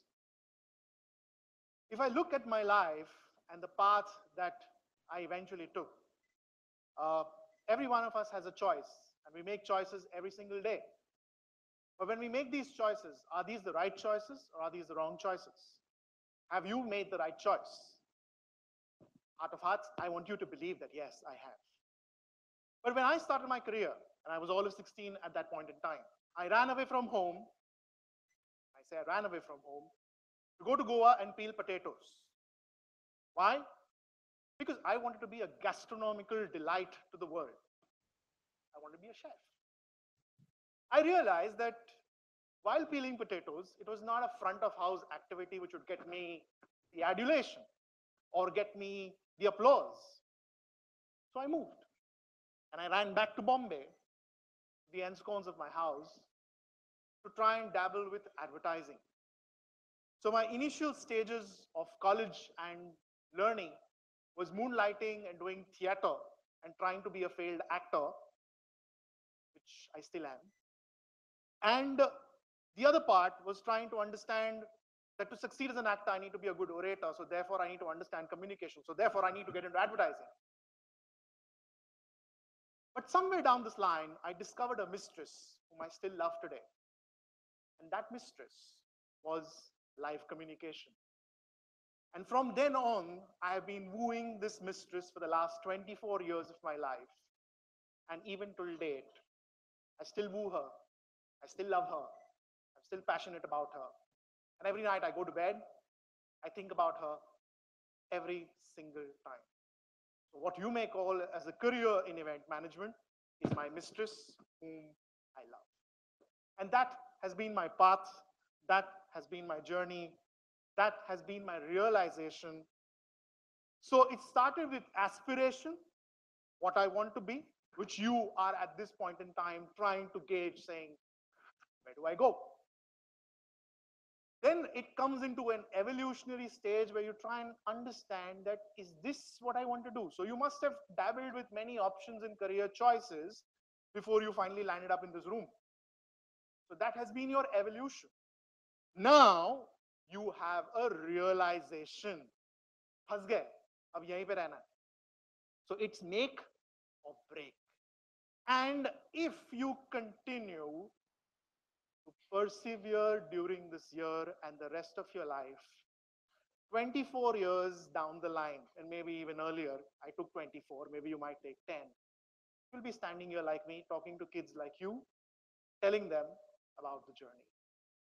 So remember, the road less traveled is actually the journey that you will pick up, which, if you follow this route, will get you to where you want to be.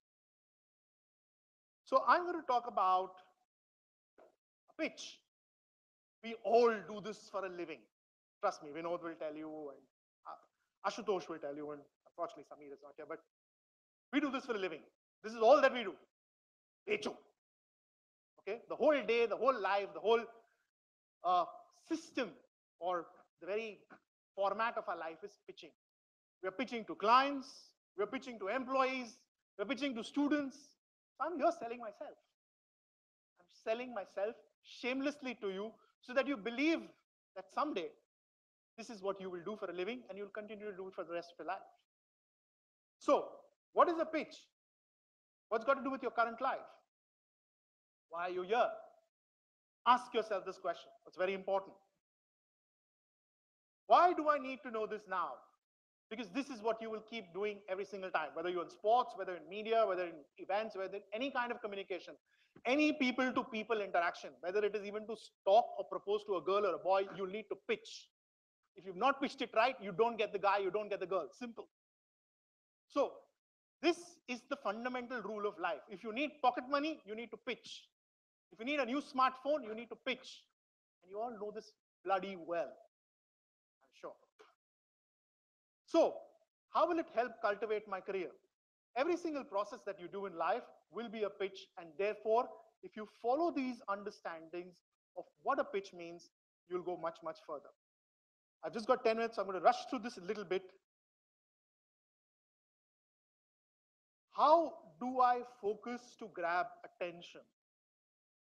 This is a constant evolution process that you need to analyze and write it in big, bold, maybe make chits and keep it in your pockets, and maybe make a dashboard in front of your toilet. So the moment you wake up in the morning, you say, how do I grab attention today? This is all that will sustain you in this business, whether you're meeting clients, whether you're meeting potential employers, whether you're meeting whoever. The basic fundamental of our life today exists in being seeked, being wanted, being accepted, being acknowledged. This is the mandatory essence of human existence. And I hope you agree with me. Do you? Is that a yes? So if you want to be accepted, the last line of my slide is the most important, saying, how do I focus? What do I do? Do I act, enact, or whatever to grab attention? So to a pitch, it's a demarcated area where you play. So definition of pitches is different for different things. It's the amplitude or the volume at which I speak, the intensity of my voice, which reaches out to you. It's about persuasive words that you use. Papa, please de do na. Mama, please kar do na. Works. Trust me. It's a spot, a sweet spot where you want to target the ball to create an impact. Every time you do a pitch, you target it, you focus it. Your next CV that you'll make at the end of this year, or the next interview that you'll go for, focus, target. It's an area where a street vendor pitches his stall to sell himself. You will be doing this. You'll be pitching your stall, your CV, yourself in front of a boardroom, in front of people like me, asking me, can I join your company? So where do you stand? You are an idea whose time has come. The day you realize this, you are pitching well. So, definition of a pitch: selling in a defined area with a persuasive quality to find the sweet spot. Find your life's sweet spot. So, to quote Sun Tzu, who was a great Chinese military general and a great thinker himself, he said the greatest warrior loses the battle to the best general. Now, what does this mean? This basically means find your team. All of us can't be leaders. All of us can't be entrepreneurs. All of us can't be on the top running and saying, "Main MD hu, main boss hu, main CEO hu," whatever. There is a journey, that is a process that needs to be taken into account. But the day you find your team, the day you decide how you want to move forward, the day you understand that I can only lead or I can only follow, you will be much more successful in your evolutionary process. So your aspiration is to do something. But if you can't deliver it yourself, then learn to imbibe it with others. So the question that she had raised in the morning, where she said, I want to do a business, I want to be an entrepreneur. But it's not necessary that you need to take the leap of faith right away. But when you take the leap of faith, what is the more that you do? First, find a team, and then think about entrepreneurship. So, what is the perfect team? Now, I'll talk it from the event perspective because that's what I do. The first is the hustler. So again, this is a role definition that I want to identify for each one of you. A hustler, okay, is someone who hustles, obviously, but he is someone who sells aggressively. So are you an aggressive seller?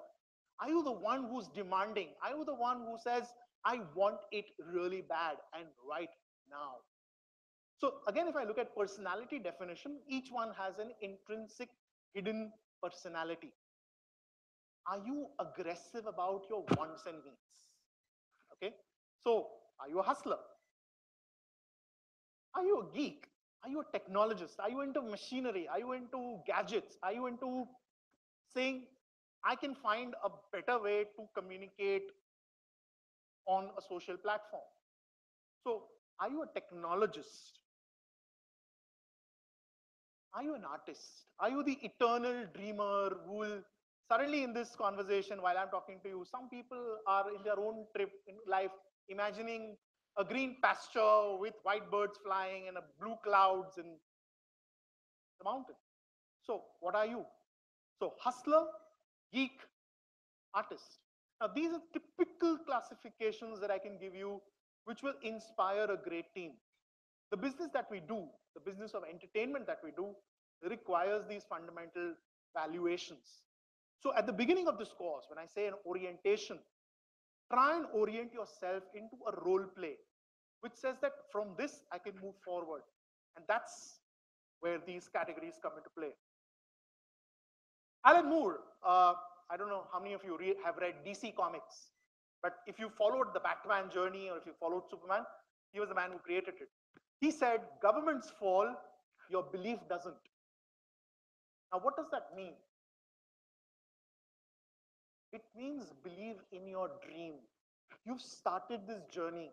You've taken this initiative. Live with it, marry it, stay with it, and I promise you a great career ahead. Have a laser focus. This is not a 1 year's arrangement. It's an arrangement for life. If you've committed this 365 days now, and after that on the 366th day, if you choose to say, maybe I made a bad decision, you're not wrong, but what did you lose? You lost focus, you lost the initiative, and eventually you did not reach what you intended to reach on the day when you started today. So technically, that's very important for you to understand. Have laser focus. A focused approach to your career will be to stick to the core basics. From this day onwards, every class, every lecture, every faculty, every event, every initiative that you take in this course, understand what you are doing, stick to the core basics, try and imbibe what is required in your chosen profession to help you gain and leverage a career. Remember, there are 150 of you here. There is only one job in my company, or for that matter in Vinod's, or for that matter in anybody else's. So if 150 people are competing for the same thing, how are you different? If your basics are right, you've classified and created the first mile victory over the 149 in this room. Second, find new ways to state yourself and remain relevant. Everyone will learn the same thing in this class. Everyone will listen to me or anybody else who has spoken this afternoon. They will all gain the same information. But what are the relevancy that you have taken from my speech or from that matter, anybody else's talk today? So learn to remain relevant. Choose your character that you have defined. Once you've imbibed your personality, you've understood who you are, learn to do that and live it and live till you live no more. I have chosen events. I have chosen live in marketing as a subject. I've been living it for 24 years. God willing, if I live it for another 24 more, I'll be happy to go to the grave with it.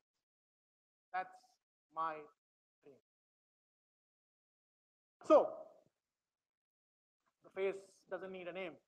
Shah Rukh Khan says, more than an actor, I'm a performer. I'm a great believer that I honestly, vulgarly, and even shamelessly practice my art for entertainment. So I will do whatever it takes, wherever it takes, to entertain and earn my living. Now, what Shah Rukh actually meant was that sell shamelessly again, and again. Believe me, the more you sell yourself, and the more you sell yourself shamelessly, if you're proud of something about yourself, don't fear. सामने वाला बोलेगा क्यों बड़बड़ कर रहा है? ठीक है. But the fact of the matter that you keep on selling yourself constantly and shamelessly every single time will ensure that you remain relevant. In this industry, there are millions of voices, millions.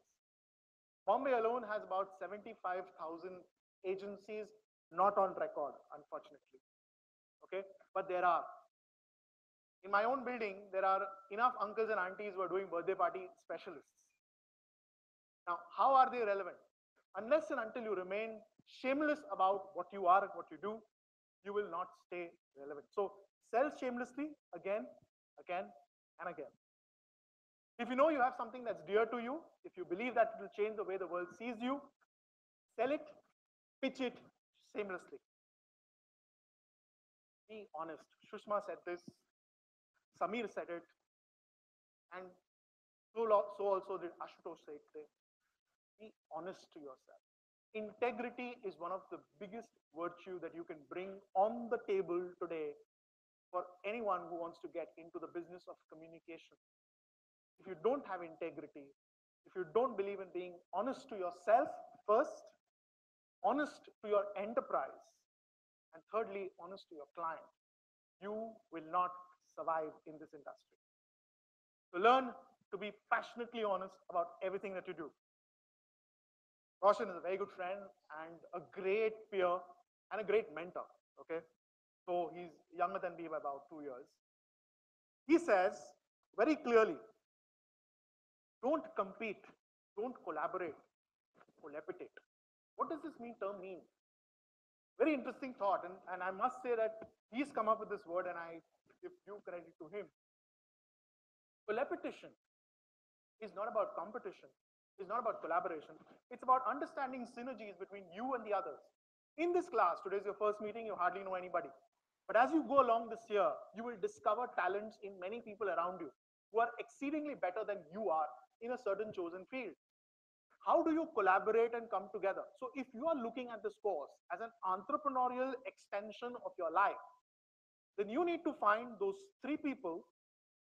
So if you are the hustler, then find the geek and find the artist.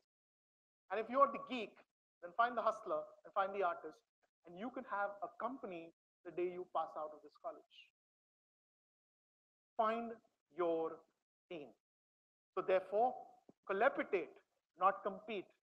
Today, we are all pitching for a single job. If you look at event industry business, with the amount of burgeoning number of people and agencies that are coming up, it's not easy to acquire business. But the moment you collaborate, the moment you collaborate, the moment you come together and say that I have this strength, I'm good in digital, you're good in marketing, you're good in selling, you're good in content. Four of those could come together. You could actually pitch for a much bigger job than what your agency can handle or manage. And this is something which we need to understand as a body. So if you are the future of this industry, take this with you in golden words, that this is what you need to do for the future if you want to survive. So your journey is not just about pitching and competing with someone. Your journey is about finding those you can pitch with, find those who collaborate, who will bring their A game with you and add strengths and help you play a larger playing field. I shouldn't have been using this slide, but this is what we are. So if you go to any potential employer, and a very famous stand-up comic has said this, he said everybody in this business is classified into the Danda types, the Sarjis, the Bikaris, and the Chalu bastards. Okay? Now, what he actually meant is that when you go in the business, when you go in the market, the kind of employees you will meet are different. There are some people who are street smart, who are sharp, who are a suit. There are some people who are still the Banya mentality, a genealogy which is basically coming up from, in the wedding industry, there are contractors who have become event managers and suddenly now become decorators and suddenly then become styling experts. So you will meet different kinds of employers. The question I want to ask you is, choose who you want to go to sleep with. Okay? The relationship that you strike with, the people that you associate with for your first job and for your jobs in the future and for your career growth in the industry, you need to identify what is the right environment you want to be in. Are you comfortable with it? And will you continue living in that? Okay? It's easy to jump, it's easy to move, and it's easy to manipulate and move away from one place to the other. But the question is, wherever you go, whatever you do, be comfortable with it. So it's important that you understand who you get in a relationship with. You must learn to accept what it comes with. You must learn to adapt and assimilate. And lastly, you must make it last till it lasts no more. Respect others, but first learn to respect yourself. Okay? Value what you are and where you come from. Learn to walk out. So if something doesn't work out, quit. Halfway during this thing that you've taken on board, if you think it's not the kind of thing that you want to do, go to bed with something else. Not important. My teacher in school from class 10 said this, and it's very relevant, is that you can always clear the exam next year. The moment of love is now. So go out there and do what you want to do. If this is what you want to do it with all your heart, with all your passion. Or else, it's not worth it. Don't do it because somebody's forced you into it. Okay? So a lot of people will coerce you. People like me will come and pitch to you and say, oh, event management, great business to be in. Don't believe me. So, learn to seek what your heart says. I repeat, learn to seek what your heart says and feel from your mind. Okay? This is one elementary lesson which you need to learn as a part of the process. Vikas Khanna, I worked with him quite a few times. He says people come here to don't just eat with their hands, but they feast here with their eyes first. Learn to create memorable, indelible experiences. Our business is all about creating experiences. And every time you walk into a meeting or an interview or a class, or for that matter, anything else, learn to create a unique experience for yourself. Stand out amongst the crowd, and that will get you recognized. everybody talks about digital. Samir spoke about it, saying that, this is the era of the times. You all are socially connected today. And the phone is your biggest friend. Okay? But while you do that, the need to get social is important. The need for perfection. So when you take a selfie, you uploaded the first one? No. You'll take many more. And then you say, finally, this is the right one. Okay? So the need for acceptance is very important today for us. We want to be socially relevant and we want to be accepted. We want to be not just a digit, but a number. Okay? So one question I want to raise here is that there are no more bigger digits and no more bigger numbers than reaching out to a person and talking to them. So while being socially active is great, but remember, in our business, it's a people's business. The moment I reach out to you and I talk to you and you see me face to face, and I can touch your heart and you can touch mine, that is the day you have made a connection. Our audiences are looking at the human touch, not the digital. Digital is an augmentation. It's not the be-all and the end-all of this solution. So when you look at this business of experiential marketing as an industry, remember, finally it's this. I must be able to touch you. And finally now, some words of my own. Know your worth before you add tax. Okay, GST in our terms nowadays. So before you step out of this curriculum and this course and you graduate out of this, understand what's your value. Understand where you stand. Understand what kind of job can you pitch for. Understand where you can be in. And that's your biggest pitch at the interview. So you must understand your worth, your capabilities, your acquisitions. What is the current baggage you're coming with to this classroom? What are the skill sets you've acquired in this career of yours till now? And where do you add and augment it with this course and take it to another level? That is very critical for all of you to understand. Learn never to sell out. Don't give in. I mean, it's easy to do that. We all do that. I mean, dhanda hai, lena hai. Simple. But it's a practice that I would not encourage your generation to do, primarily because desperation leads to disappointment. Okay? So value the time of people you sell to, but at the same time, respect your own. Always be on time and always value people's time and their commitment. Be honest to those who owe your existence, be it your teachers, be it your faculties, be it the industry, and of course, your mentors. Be focused on what you've set out to achieve. Rehearse every single time. Never go into a meeting or a presentation or an interview without a rehearsal. Be engaging and entertaining, because that's what you are in the business of. Okay? Lastly, be shameless. Sell, and sell your dream, and sell it shamelessly every single time. Turn your journey into a road less travel, not a road less travel. Okay? Turn your journey into a road less travel. Create your own path, create your own milestones, create your own journey. There is plenty of room to do things in this industry, and you all have to be able to believe that you can live that dream. I'm going to ask Ajit to share something with all of you. So pick one and pass it on. And my message to you as I close is plant your life. These are little seeds. You can plant them in a pot and watch them grow. Water them every day as you would water yourself. Encourage yourself to explore the sun, the balmy weather, the storm and the blizzard that will come in your life. And remember, when you create from the seed a tree for yourself, you will provide enough shade and fruit of your labor to many people like you who will come maybe 20 years later and stand here and talk to you.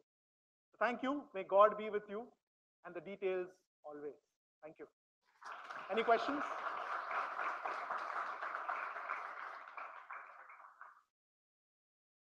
Any questions?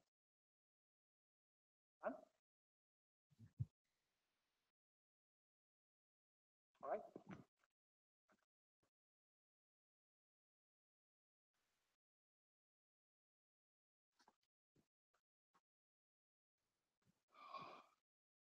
Thank you, Jatin. And finally, I would like to invite Vinod Janardhan, Secretary, EMA Western Region, and Director, Team Rustic, to conclude the session. Vinod is an entrepreneur, marketer, event innovator, and reinventor for events. He believes that his main job is to recognize a charismatic and result-driven trait in people and channelize their positive energies to carve a career for themselves and the company. Vinod.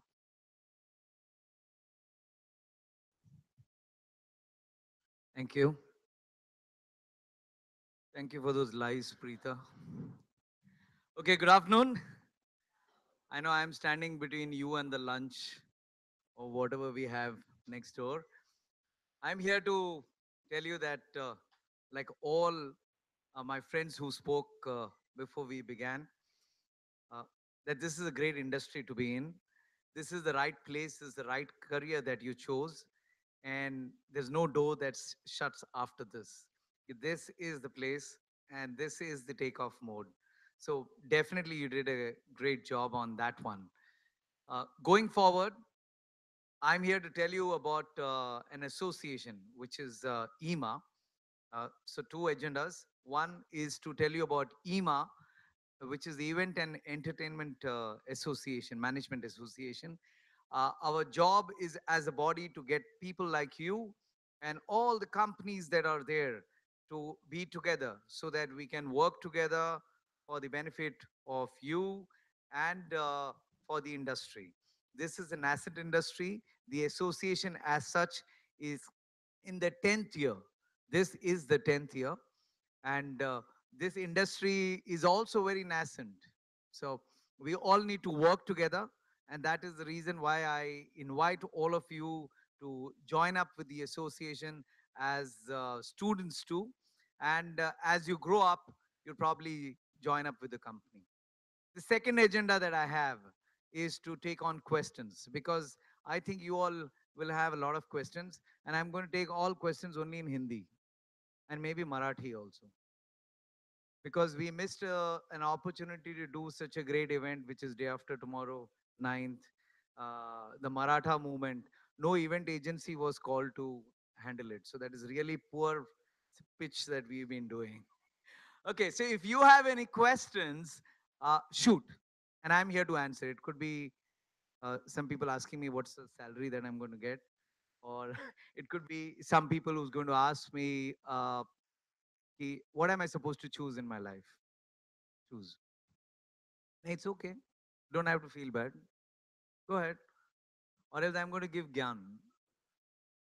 I have a 358 pages presentation. You'll have to go through it for next 3 hours. Okay? No questions? It's going to make the job easier for EMDI. This is the only time that you have to have a question. Go ahead, shoot.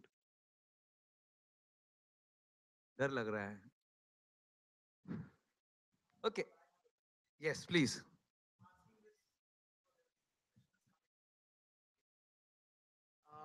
I'm asking this question on your behalf, and I could read it on many of the faces while I was talking.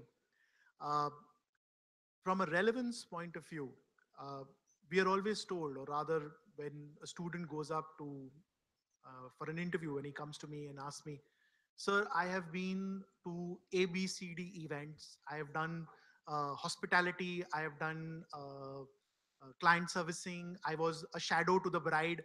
I was a shadow to the groom, and so on and so forth. But does that ensure that I can do client servicing also?" So my question is, what are the necessary rudiments that I need to learn in class beyond the scope of actually going on event and working on the last mile part of it?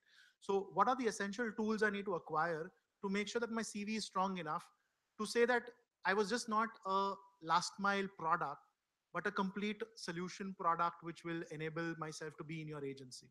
So can you help on that? Awesome. Okay, so I'd like to address this in a perspective. And there are 4 aspects for a great career. Okay.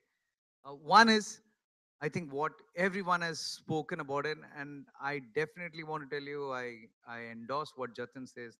Make yourself efficient. Very important. Number one, make yourself very, very efficient.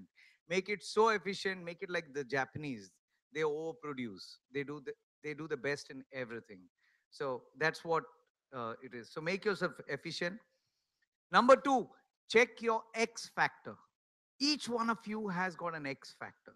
If you have that X factor, and if you know what it is, what you're good at, what you're the best at, you can go and do it.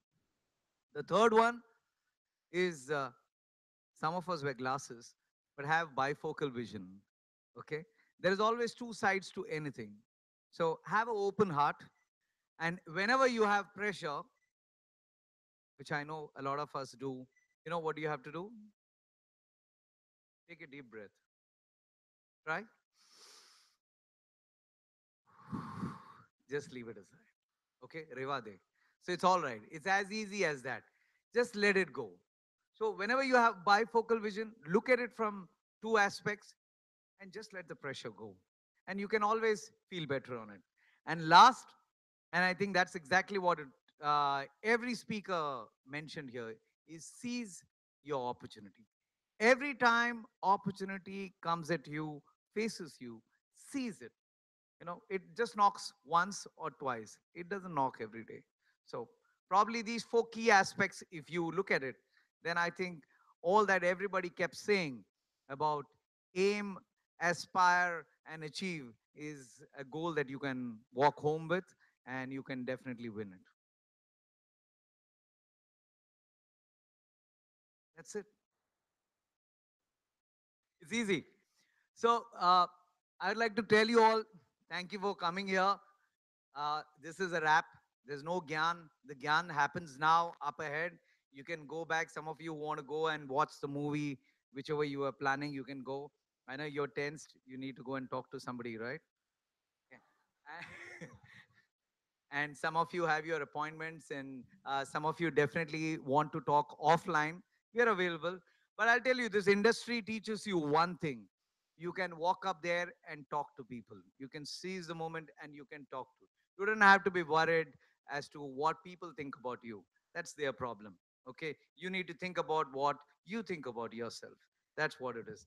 I think uh, when you sit in most of the faculty's lecture, and I love Jatin's lecture, uh, I would definitely endorse that.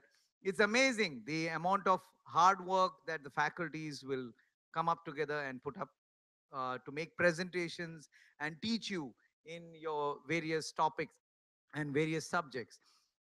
What I would suggest is please pay attention and please let go of that mobile phone, because you just have that 2 hours in lectures in class and you paid I think close to a lot of money, which probably you want to earn back. So give some time. That's If there is questions I can ask, or else we can take it offline and coffee.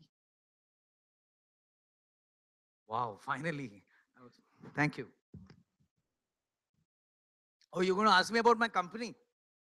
My God, am I supposed to answer also? Okay.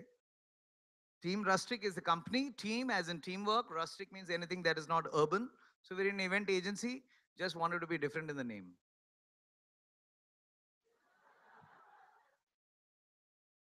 Okay, but I'll just add one more.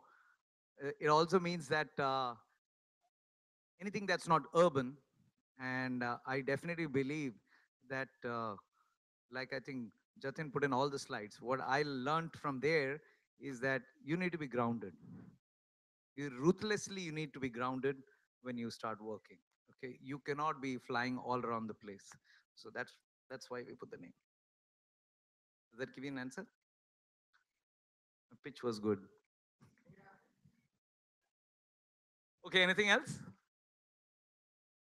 एक Marathi question होता तो बहुत अच्छा होता. नहीं? Hindi? That's it. Some of you tip of the tongue. That's it. That's it. Which shaving cream do you use?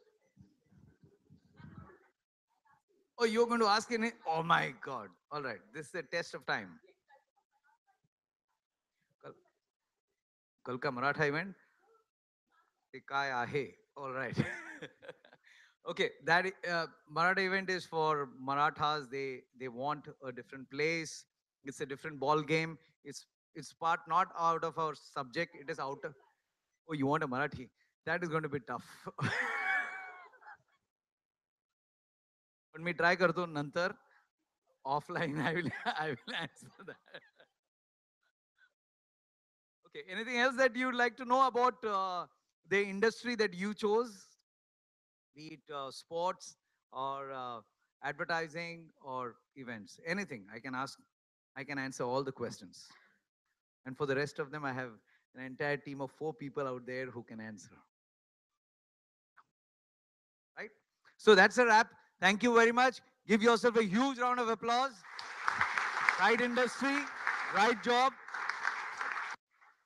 and right timing. Thank you very, very much. I think we also need to thank Preeta on behalf of the association that she could connect with us. Bela, because she's always there and she's always there for all your support. So thank you very much. And I look forward to you all again.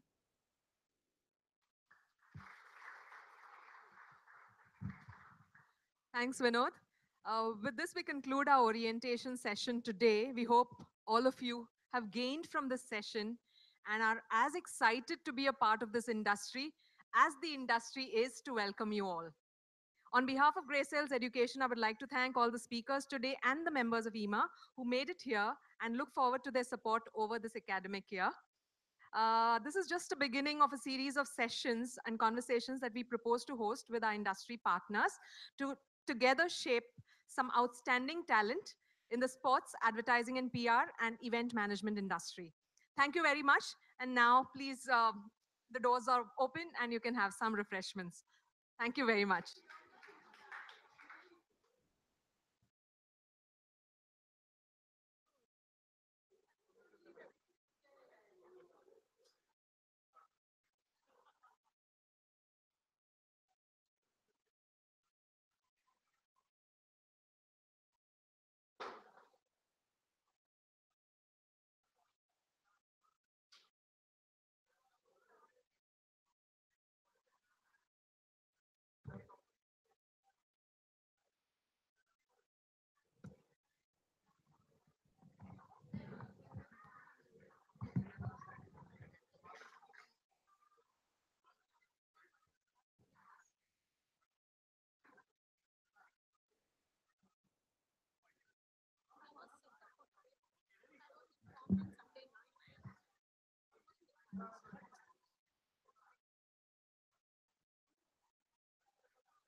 This is ours, I think.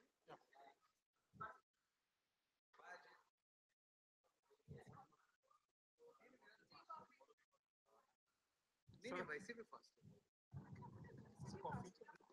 I mean, I fast Monday, Tuesdays, Thursdays.